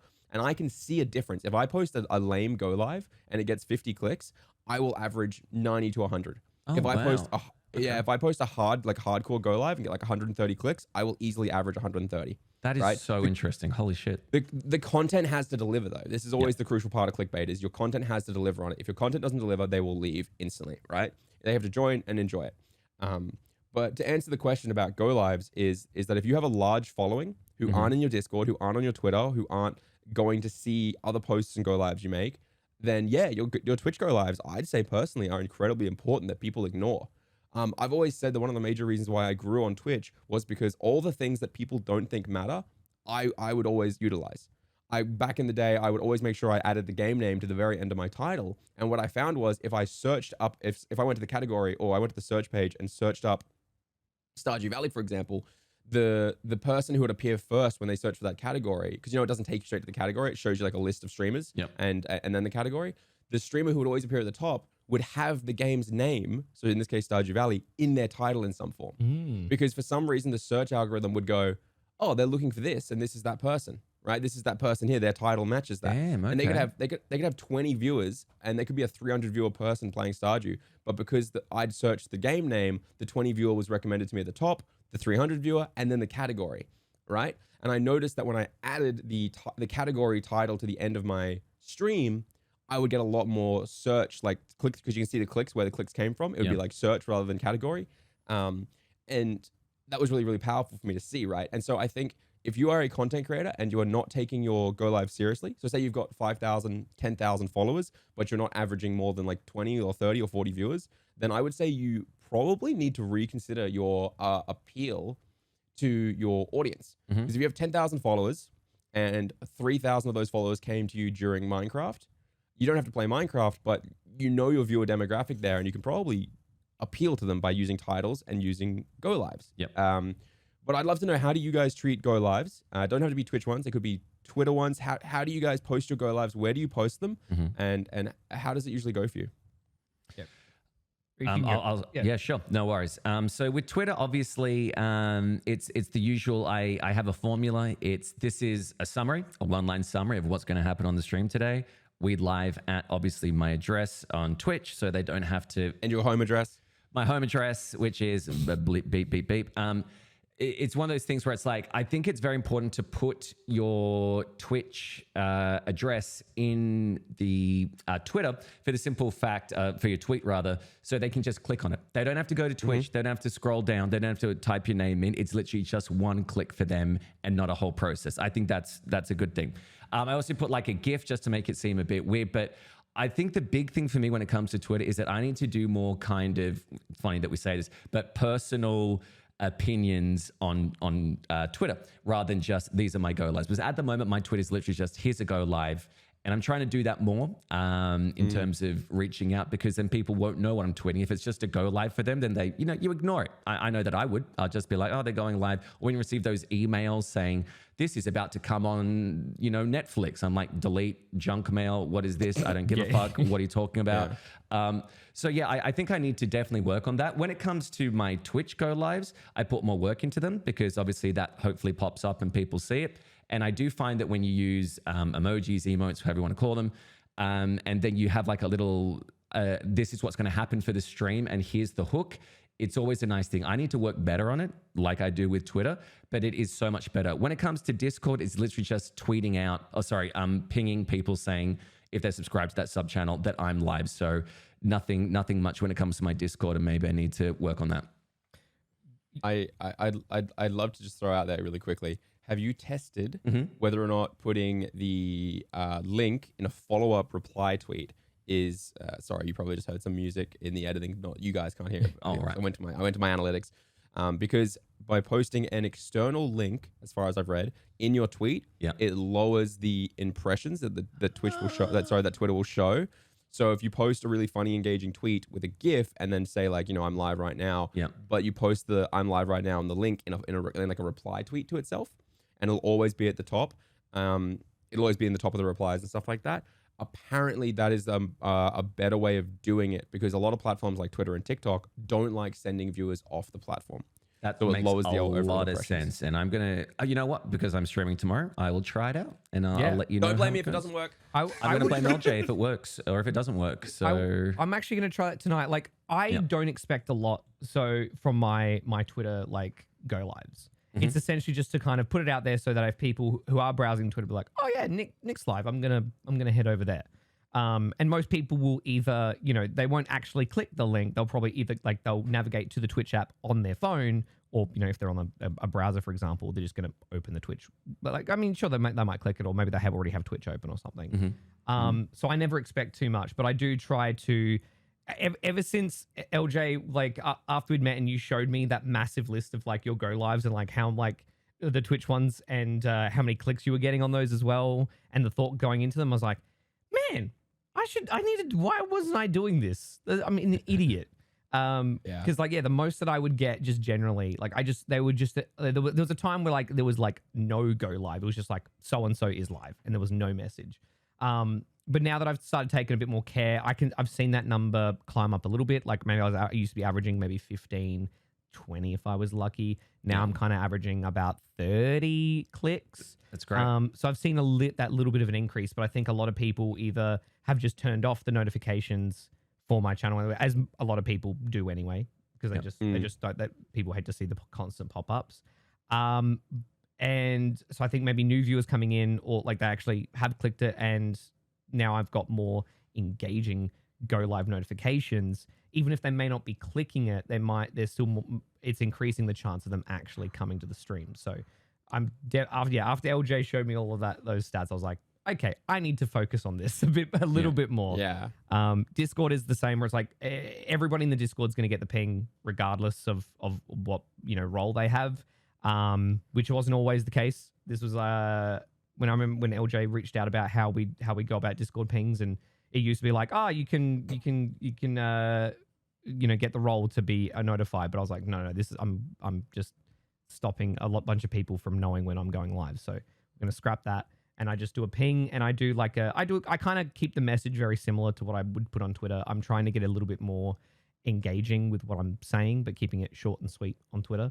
That's kind of, and I try to keep my go lives short. I try to like because like with the go live, you're only going to see what, like maybe like 6 words, 7 words. Is it Eljay? Like about that? Like no, it's actually it's a lot more than you'd expect. Okay. Because if you're on mobile, a lot of the time, depending on how you got your stuff set up and depending on what you do, it changes on every platform. But it's actually a lot more than you'd expect. Okay. But my goal is always to have in the first 6 words to get the words "click here" somewhere.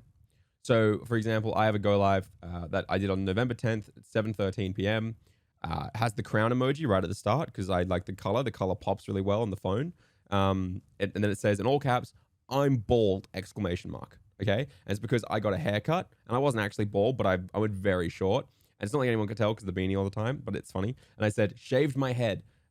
Click here, right? Then the click here is in full caps again, and then it goes back down to normal typing for hair reveal question mark exclamation mark. Don't miss out. Permadeath Pokemon continues as well. Nice. Okay. 142 clicks. That's crazy, dude. That's crazy. Yeah. And they get there and they're like, "Are you actually bald doing a hair reveal?" And I was like, yeah, I am. If we find a shiny tonight during Permadeath Pokemon, I will take it off and show you guys that I'm bald. And then throughout the night, people would drop by and be like, "I can see your hair coming out. You're not bald." And I was like, "Yes, I am. I shaved it. You guys know." Because I used to have hair. If I wasn't wearing a beanie, I'd have hair that came down to like here. Right. Oh, damn. Yeah, because I was in lockdown for so long that I just didn't do it. Yeah.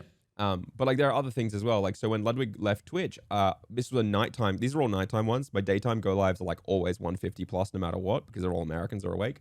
But when Ludwig quit Twitch, again, November 30th, this is when I started experimenting. Crown emoji, all caps. Ludwig quit Twitch, exclamation mark. Let's all move to YouTube. Click here for the last Twitch stream left at all. And then that got 124 clicks. Wow. And it's like there's like I'm starting to find a formula that works, right? Mm-hmm. And then I found another one that really works as well. If I'm doing a brand new game that I haven't done, or like say I'm picking up Minecraft or something, I'll do something like in all caps, "I'm quitting Twitch," and then normal spelling, to become a professional Pokemon master or to become a professional hardcore Minecrafter. Right. And those get like 120 clicks, and then they all come in and they go, "Oh, well done, yeah. You got me." You know. Eljay, I have a question for you. Oh, sorry, I didn't mean to interrupt. Where I was gonna say, you deliver on the content and you're fine, but yeah. Where was your turning point from when like you started to take the go lives more seriously? Like, what were they beforehand? How many clicks were you getting? And then how long did it take for you to climb up to those level of clicks? Or was it, a few streams and it started to really increase, or did it take like a month or two before they really started to climb up? I have always taken them incredibly seriously. So if I go back to my very early days of streaming, I'm talking like 2020. It's stuff like coffee versus tea. I know, coffee is better than tea. Prove me wrong. Right? Like I've always taken the concept of making it clickable very seriously. Pepsi Max is the best drink, change my mind, or opening a Minecraft server for you in all caps, click here to come play, right? Like I've always done this. And they usually back then, like, they were a percentile of my community. So 20 to 30, 15 to 20, giving everyone a unique catchphrase tonight. Come vote now. Like that's a good one as well. People love that one. But like, and then as I go, it just slowly kind of climbs a bit. But then there's things like, I write stuff like, I need your help to make a woman fall in love with me. And that's a Stardew Valley one. And I think the important thing about all my go lives is that none of them really mention the game. It's kind of like a clicky hookbaity idea that gets them to click on it. And then once they're in, I make good content to hopefully keep them retained. It doesn't always work, but I do my best. So I've always been doing it. And it's been a slow increase since I've always been doing it. Obviously, as the YouTube channel picks up and I get more offline followers, you do see a jump. Especially because, by the way, if anyone ever wants to try and insult me for only having 120 viewers when I used to have 225, and I've got 130,000 subs, by the way. And if anyone wants to insult me, I just want to point out, I have 60,000 people in the Stream Scheme Discord, and because I want to make it the best user experience possible, I don't ping them. I don't do any go lives there. I don't post when I'm live. I don't post schedules there. I don't ping them. I don't do anything because I want the Stream Scheme Discord to be the best user experience for those creators. Because I want, and you see this a lot with stream educators. I'm very careful. I'm not a stream coach at all. Stream coaches, I think, are people who do one-to-one help. And I don't think really you should be paying for stream coaches. That's what they're out there. But either way, I'm very much creator focused. So if anyone ever wants to be like, oh, Eljay, why should we listen to you? It's like, well, I'm often shooting myself in my foot. And my streams in the foot to make sure that the environment that the people can play in and be in and ask for help in is better. Because when I pinged once to the 50,000 people. I did a charity stream and I pinged once to them to be like, we're doing a charity stream. And the only reason I pinged was because I was giving away, I had like 30 owned vouchers for 75 USD each. And anyone who donated could enter, and also everyone got one free entry if they wanted. And it was just on cycle the entire night. I was just doing it, and we raised 13,000 USD. That's huge, my dude.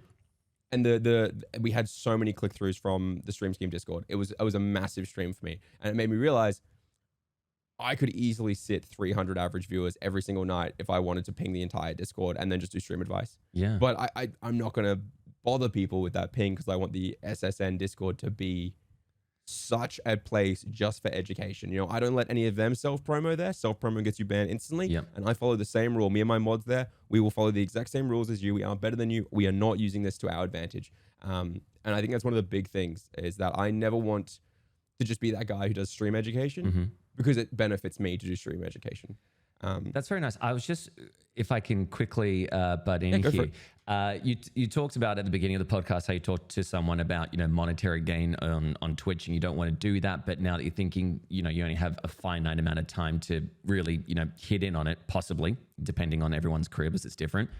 Have you ever thought, because when you do your Monday streams, I believe you focus on stream advice. Yep. Would you think that doing one ping per week, which is a ping to your stream about stream advice, does that not go into the whole meta that you're talking about of stream scheme is about stream advice, and this benefits that because it's practically what you're doing?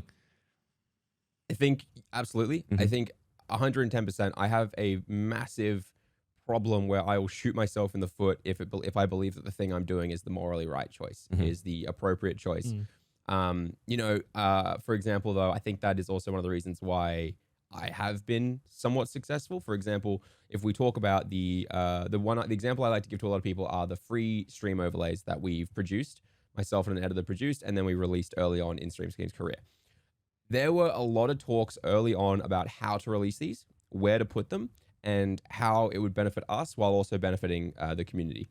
And we were talking to a few people, and some people went the full scum. We were talking to like different people, and some people went full scumbag route, and were like, put it behind Gleam, and have everyone have to follow you on all your social medias, and give them an email address to you, and then you automatically email the download link. Wow. Right? Yeah.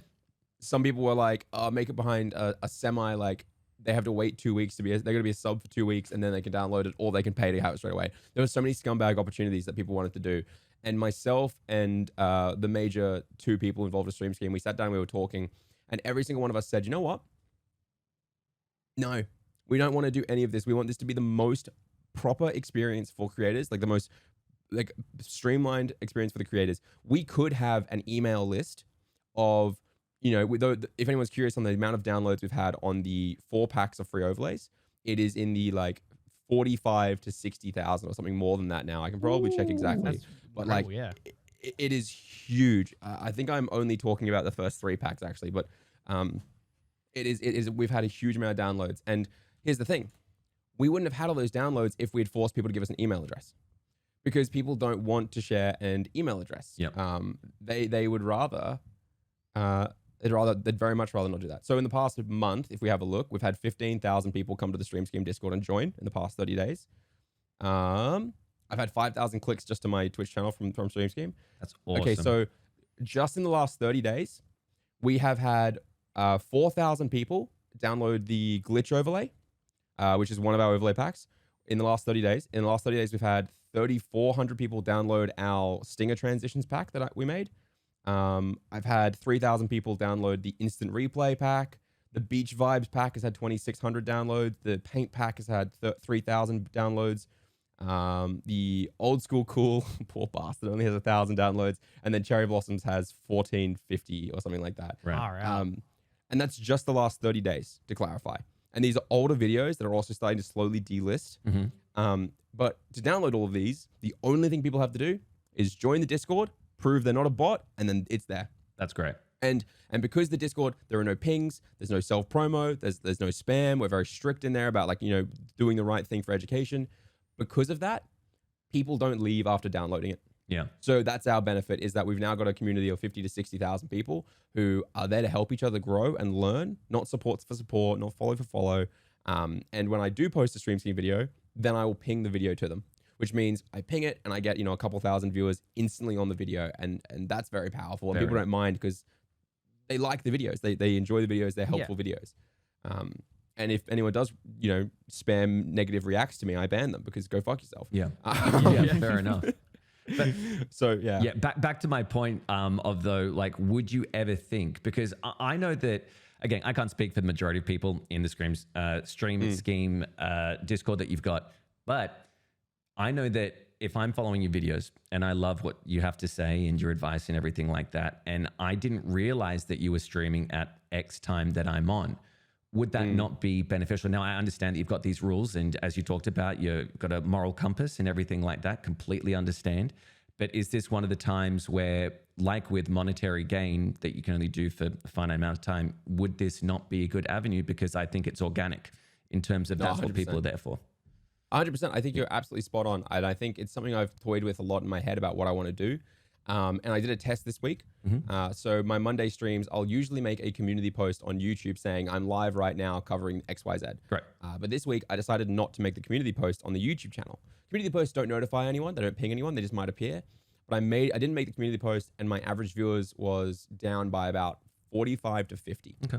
And I looked at it and I realized that I was actually getting a huge amount of clicks, because I can see the bit.ly clicks on each of them. Yep. And I was actually getting a huge amount of clicks from those community posts every single time I did it. So it made me go, shit, okay, so every Monday morning, I actually should be doing a post to, to this place. and it's very powerful. So yeah, you're right. I at the end of the day, I should consider more about doing those things. But for me, it's a very fine line, and I've got to find the right way to do it. I think what I'm going to do is I might be running a poll soon in the Stream Scheme Discord, asking if people are interested in having like a list of featured streamers, right? And I'll set up my MeSeek bot, not to ping them, not to ping anyone, but they can sign up to a role, and that role will get a ping when a list of the featured streamers goes live, right? So streamers who I really respect, or I think you could learn a lot from, like, you know what I mean? And anytime those people go live, there's this little channel, and it's only for this role that'll get pinged, and you don't have to be it, right? And we go from there. But I feel like, again, without the ping, it's very much a matter of like not many people find out about it. So I think you're right. I think you're right that I probably am shooting myself in the foot, but we'll see. I'll try to find it. Yeah, I think one middle ground could possibly be that like it's also like, obviously, yeah, if you pinged once a week every Monday, you know, you'd get those people coming in, right? Would you consider, like, it's all about building habit. So if you were to do like like for the entirety of like, let's say February, you do one ping on a Monday to do like, I'm doing stream advice. And in that ping, you say, hey, every Monday we do this, right?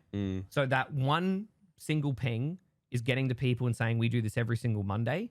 So that in the hopes that it'll bring people in and kind of, they'll see that going, oh, every time this week he's doing this. And then that way you're getting more people regularly from just doing a one-off ping, or like maybe you do one ping a month for the next couple months, and then you just kind of stop it. It's like it's like a notification to get people to realize you're live at that time. Not so much to get them to come in for that specific stream, but to get them to coming in for every Monday morning stream, because you want to let them know you're going to be there every Monday doing stream advice. So it could be just like a temporary thing. You do it like once a month for a couple months, and then you just stop those pings again. But that's just, you know, something that crossed my mind. Yeah, I definitely agree that there's going to be a way that I could do it. I guess for me, it's one of those things where I'm hesitant to, I don't know. I think it's I have a lot of people like to try and say things like, oh, he doesn't actually care about his audience. He doesn't actually care about the fact that he doesn't want to monetize them. You know, he's just saying that to look good. He wants to monetize them, you know? Or I have a lot of people try to call me fake, or say like, oh, you're just doing it for yourself. And I think that a lot of my actions, I think, speak quite loud about what I do and why I do it. You know what I mean? Like making the overlays completely free, and you can leave the Discord right after, you know, making it so there's no self promo. I'm not pinging you in the Stream Scheme Discord, you know, only doing videos because, you know, you're there from the videos. You know, I don't even do sponsored posts. I got an email offering like thousands and thousands of dollars to do a sponsored post in the Discord, just at everyone, do a post about this company, everything like that. Here's a couple $1,000. And I was like, nah. Yeah. I'm like, I'm not going to monetize my community in that way, right? Like, I don't care if you wanted me to ping 55,000 people about your shitty fucking product. I'm not going to do it because I put a lot of effort into that product, but it's fine. I'm not promoting your OnlyFans reach. I'm just saying I need the money. But no, you're completely right there. I think what you're stating is very true. As soon as you slip in any avenue that you think this is how it's supposed to be, it then allows, well, I've done this in the past, so I may as well just, you know, settle out on this. And it can be a very slippery slope, and I completely agree with that. But what I will say is that I think you underestimate yourself in terms of how many people want to hear what you have to say. And if they're notified that you are live, that you're going and you're talking about the things, and they can have a direct correlation or interaction rather with you at the time, I know myself, I can choose to ignore it or be like, hells yeah, this is the reason why I'm in this Discord. Again, I'm preaching to the choir. You know all about this. You've had these struggles. But yeah, I just want to put it out there, as I think hopefully people in the comments can also say that it may be a good thing. But again, do what's right for you. This is the best thing about being a streamer as well, is that you are your own boss. You do not have to listen to anybody, but at times it's also very hard and lonely as well. And I guess that brings us all around to the whole parasocial thing. Is like, what can people take away from the episode today in regards to parasocial behavior? Like, should they feel like reprimanded, or is it like, no, it's a completely normal thing what they're doing? Because I know that when I see people, I do have that inclination in my head of when I watch said person, I go, I reckon I could be good friends with them in real life if we ever met outside these things. But I know that's an unhealthy stance to take, or one that's, completely unfounded. Yeah. No, I totally agree. And I think if we're doing a takeaway moment from the entire stream, I think a lot of people, from the entire podcast, I think a lot of people just understand how much context is required to understand parasocial. And at its core, it's very easy to say, I'm not doing it, or I am doing it, or whatever you want to do. But at its core, you just need to remember that if someone is creating a unhealthy attachment, one-sided to you, by encouraging that for your own viewership and your growth, you're really harming more people than you're helping. And I think this is something I see a lot in small streams. They'll do they'll do advice streams, or they'll do therapy streams, or they'll do these things where they just sit and just chatting with their 20 to 30 viewers, and they'll let their 20, 30 viewers bring them, real problems. Like, I've done advice streams. My advice streams, I'm usually in a turtleneck and glasses, and I look like an idiot. And I'm like, bring me your problems. And if someone ever brings me a real problem, I don't read it. Yeah. Right? Yeah. So just remember, you shouldn't be a substitute for someone having real relationships, real friends, and having real help as well. Because last podcast, we talked a lot about trauma dumping and the parasocial concepts of allowing that. Yep. And I don't want to go into that whole thing again, but I will say that if you at all feel like you might be encouraging your audience to use you as a substitute for real relationships, real friendships, and things like that, it might be worth considering a little bit how you deal with some of the individuals involved, because you do them more harm than good in the long run, and you're going to run into your own issues and troubles as well. Yep. Yeah. Don't be afraid to just set your boundaries and do it as early as possible. What are your boundaries? Stick to them. Inform your mods of what these boundaries are, so they are aware and they can deal with issues that may arise in the chat and possibly in the Discord as well. And yeah, just be, I guess, hopefully after hearing this, you will be more aware of these types of things. So whether you see them, like whether if you're a viewer and you've noticed that, like, oh, I kind of do this kind of stuff, or I get these thoughts in my head, or, if you're a streamer and you see it in someone else's chat, or you see it in your own, just being more aware of it. And then I guess now having more knowledge to deal with it.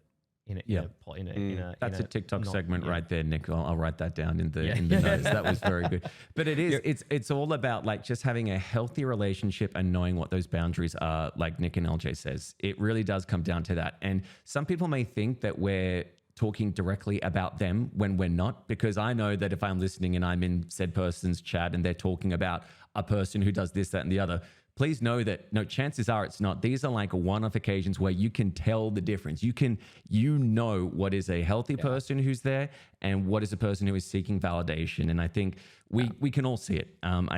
Hopefully we can. But they're not in my audience either. I feel like a lot of us probably have already put our foot down about these things, right? So if you're in any of our communities and you're listening to this and you think it might be about you, don't overthink it. You're probably very anxious. I think everyone in this industry is very, very anxious. Just don't overthink it. Because I got a message last week. Someone was like, "Oh, dude, I'm so sorry. That was me you were talking about." I'm like, and you're like, "No, I was like, dude, that happened 6 months before you joined the community, and I banned them. It's not you. Yeah. You said that you hoped that I was having a good day. You didn't tell me that you wanted to suckle on my balls. Like, it's fine." Like, again, I apologize. I really need this OnlyFans to work for me. But look, I might unban you, Nick. We'll see. Please, I need this. I need you, Eljay, please. Can I bring? Oh, sorry, you go, Nick. I just want one thing before. No. I want to do a fun thing, so you go first. Okay. Earlier, Reapz, you said something, and I didn't want to change the chain of thought or tangent. But I made a note of it, and I wanted to come back to it. You said to me earlier that you were cultivating a more specific feel and vibe for your community. Yes. And you brought up that you didn't want the Among Us and all these nuts being spammed at you and stuff like that. Mm-hmm. I'm in the exact same thing. 3 weeks ago, or not even that, like a week ago, I was thinking to myself, why do I enjoy being in certain chats? What do I enjoy about them? Why do I enjoy it? And I sat down and I was talking to some of my mods and a few of my founders and a few people. And I was like, am I being too lenient on certain things? Or is the way I reply to people or make these jokes and stuff like that, are they encouraging people because they don't realize that I'm making a D's nuts joke, ironically? Mm-hmm. You know what I mean? Like, I think the idea of D's nuts jokes are funny because they're so stupid. Yep. But there are 12-year-olds out there who think it's actually the funniest humor ever, right? And I was talking to the community members and I was talking to people and stuff like that. Or, is this X? Is this Y? What do you feel about this? And I think about a week ago, I realized that I wanted to make a more sorted effort to be more, to be less, I'm not changing who I am. I'm not being fake. I'm just I'm taking a clearer effort to cultivate a certain vibe that I would want to be in that chat. You know what I mean? A vibe that is something that I would like to be there. And I really want my community to become a supportive community of each other as well. And I think that having a few chatters who don't fit the vibe screws that up really hard, as we've talked about. And it was actually the podcast that made me reevaluate whether or not my vibe was the one I wanted long term. And yeah, so when you said that, you were like, when you said you were changing it up, I was like, yeah, I'm in the exact same thing right now. I'm specifically cultivating. I got my little trowel. I've got my little gardening gloves on. I'm pulling the weeds out. It's small things. It is. It's really small things. It's just very funny that you say that, because it was the podcast that made me think about this. And don't get me wrong, like my viewership has slipped because of it, but we've talked about in the past that that's not necessarily a bad thing. If you're doing a refoundation or you're going a different route, you're trying to do YouTube footage, TikTok footage, whatever it is, it's going to slip from time to time. That's fine. But the thing is, at least you're trying to do something positive and not just treading water. So I'm really enjoying it. My chat isn't popping off as much in terms of, because when it was popping off, it was a lot of random stuff that made no sense or wasn't correlating to what we were talking about. And it was just filler or spam. So and it throws you off. You're like, what the fuck? What is that message that I just read out? Like, what is going on? It's like I say that a lot. Like I look back at some of the old things that I say that a lot. But Nick, tell us, what's something fun that you want to do? Right. So given that it's Valentine's Day, I've got something. So Eljay and Reapz, you guys are a beautiful couple. All right. You guys are a beautiful couple. And I have to my right a couples quiz. And I am going to read out these questions. They are multiple choice. You guys will agree on the response that you would like to enter. And we're going to find out how good of a couple you both are. Okay. Thank you, Nick, for this. You're welcome. You're welcome. I feel like it's important. We need to really dig deep. All right. Okay. So, how long have you beautiful guys been together? How long have you guys known each other? Let's put it that way. How long have you guys known each other? 3 months or less? 6 months? It's been 1 around to 2 years? Closer to a year, because I think I reached out to you in 2021, Eljay, I believe. Oh, if I was going purely off my brain and not Googling when you messaged me, I would say this is gonna be you reached out to me December 3rd, 2020, and I believe it was at 6:04 p.m. You sent me a Twitter thing. Wow. That's what I'm going for. That's an impressive memory. That was my Christmas present. 1 to 2 years. All right. 1 to 2 years. Where did you meet? Through mutual friends, at a party or a club, through an online dating site, at work, or none of these? I guess you found me from YouTube, right? And then you reached out directly to me. That's a dating site, right? Yeah. Well, if we've learned anything from today's podcast, if you're a viewer and you're watching me, it means that we're potentially dating partners. That's it. Exactly it. Dead on. Yeah. All right. So through a say that. online dating site. Yep. Yeah. Beautiful. Fantastic. How do you two settle an argument with each other? Have a screaming match, then make up after several days of not talking? Resolve our fights quickly, then profess our love for one another? We don't sweat the small stuff. We settle our arguments through compromise, or we don't argue at all? I don't think we've argued. No, I don't think we have argued, but if we were... We've had different approaches, but I don't think our approaches come out badly. It's more like, what do you think about this? I would do it this way. I was going to do it this way. And we usually kind of go, we can see each other's side, and then we'll go down the route, I think it's don't sweat the small stuff. Really? I think like although we have differing opinions from time to time, it's like you're valid, I'm valid. There is no right or wrong. I would say that. that. All right. Yeah. And I would agree with him, because we don't sweat the small stuff. Yeah. Do we get extra marks, Nick? Do we get extra marks, please? That'd be great. Yeah, you get a bonus point for that one. That was pretty good. Nice. Okay, so pick a Valentine's Day gift you'd most like to give or / receive. Jewelry. A bouquet of red roses, a night at the movies. There's a new flick both of you have been dying to see. I'll put the popcorn box on my lap. Yeah. There's no popcorn. You're gonna go see Avengers and then get spoiled again. Yes, that'd be great. Yeah. A gift card to your favorite store. Some sexy lingerie and a night of passion. And then nothing. I don't need anything from my partner because I know they care about me. Oh, get the fuck out of here with that last one. What are you? Always nice to receive gifts. For me, I've got mine, but I don't want to persuade yours. Here's the thing. I care so much about what Reapz has to say that I wouldn't want to spend an hour and a half to 2 hours watching a movie not being able to hear his amazing thoughts and his beautiful mind be expressed to me. Okay. So I would rather instead some sexy lingerie. Yeah. Surprise, boys. This is all the reason why we did it for you, Eljay. Yeah, I'll go with that. Night of Passion with Eljay sounds right up my alley. That sounds absolutely wonderful. Okay, here we go. My wife's just looking at me. Close the door. Close the door. Just go away. Go away. Shh. All right, next question. How often do you and your partner text during the course of the day? 1 to 3 times. I'm usually too busy. I like to check in with them and see how their day is. Constantly helps me feel like I'm close to them when we're apart, or not a texter. For us, I think we usually text on Discord, and it's about either the pod or just random thinkings and stuff. So I would say 1 to 3 times a day if I was to go. It's definitely picked up since the podcast. Yeah. I think it's definitely, if you'd asked us a month ago, it'd be like, oh, maybe not much. Yeah. Like we really just check in here and there. But I think with the podcast now, it's like pretty much daily that we'd probably talk. Yep. Beautiful. All right. 1 to 3 times. Excellent. And the next question is, where is the perfect spot to take your honey on a date? A fancy restaurant? Okay. Amaranth's Twitch chat. Yep. A play? Go on. Tonight we're going to sit with some chocolates and watch Amaranth. Oh, okay. Yes, I'll take that. That's nice. So fancy restaurant, a play, an open mic at a bookstore, very specific, a popular bar, and the last one, the bedroom. I mean, I say that all of them lead to the last one, but if we're going out on a date, it would have to be like we both love our food. We both love our beverages. So I think the restaurant kind of contains them both, and it's a romantic setting. And that's what we like to do. That's me. Again, Eljay, you may have a different... I 100% agree with you, baby. I'll go to a restaurant with you, and then maybe we have a nightcap at a bar afterwards, and then we lead into the bedroom. All of them. Like, you know, Delightful.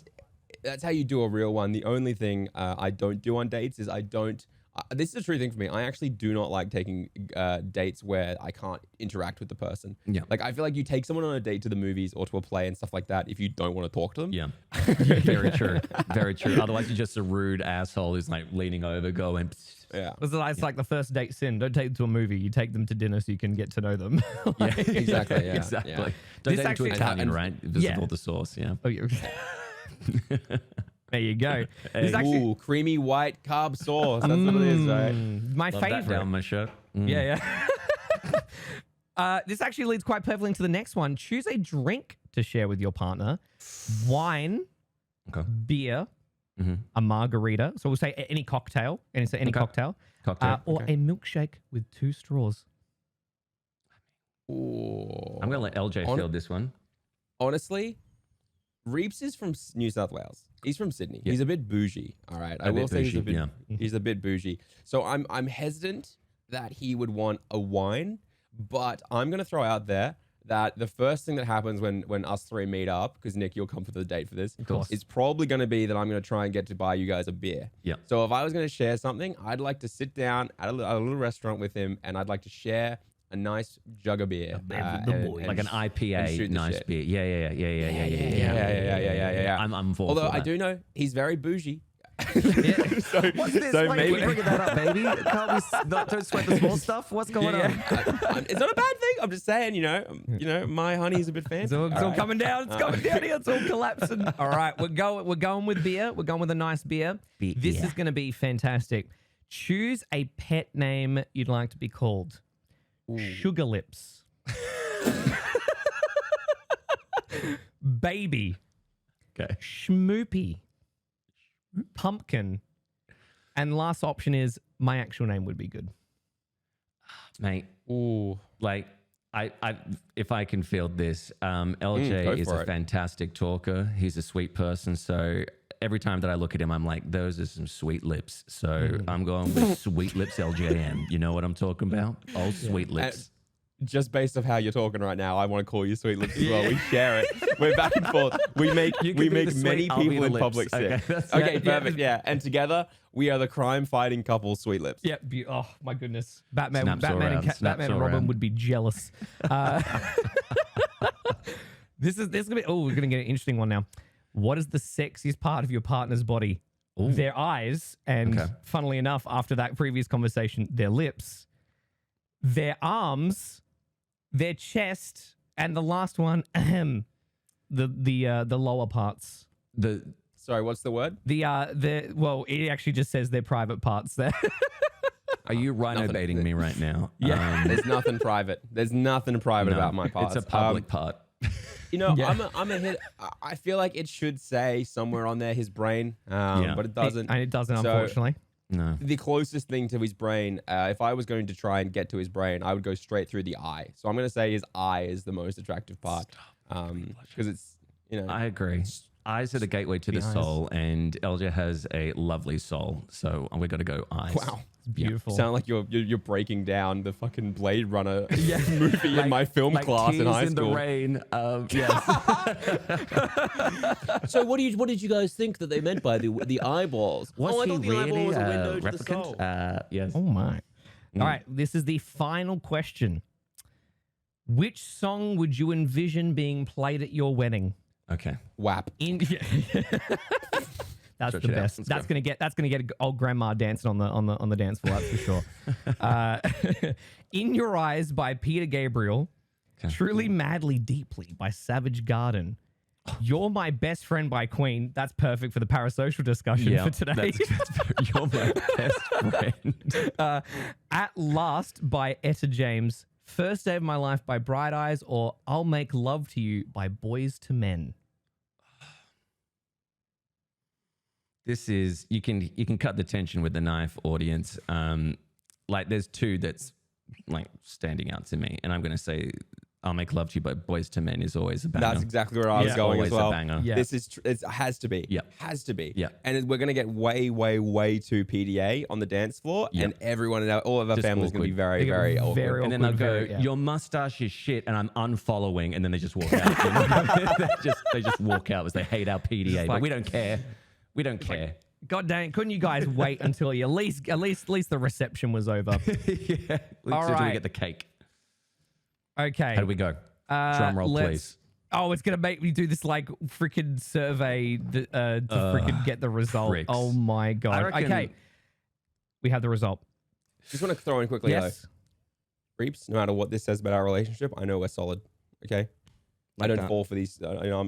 Exactly like that. Despite that was being, that's better. I was going to say that's one of the least I was going to say that strong that's grips ever. I was thinking like a big spoon, little spoon, but that I think interlock. we're like this. We're like this. You like that? Yeah. You better watch the podcast to see what happened there. Continuing on. All right. The grand result of how good of a couple you guys are. You are the get a room couple. You are a passionate couple who wants to show the world just how much you care for one another. You are very comfortable with PDA of all types and aren't afraid of full-on public makeout sessions. Damn straight. Damn straight. Well done to us. I think that's exactly, and we aren't because we stream each other every single day.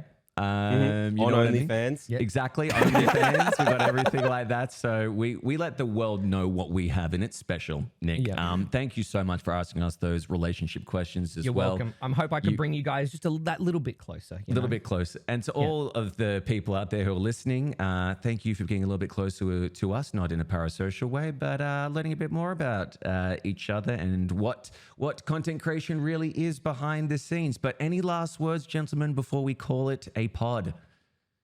Nick, you can go. I think we're all good. I think we've touched on everything.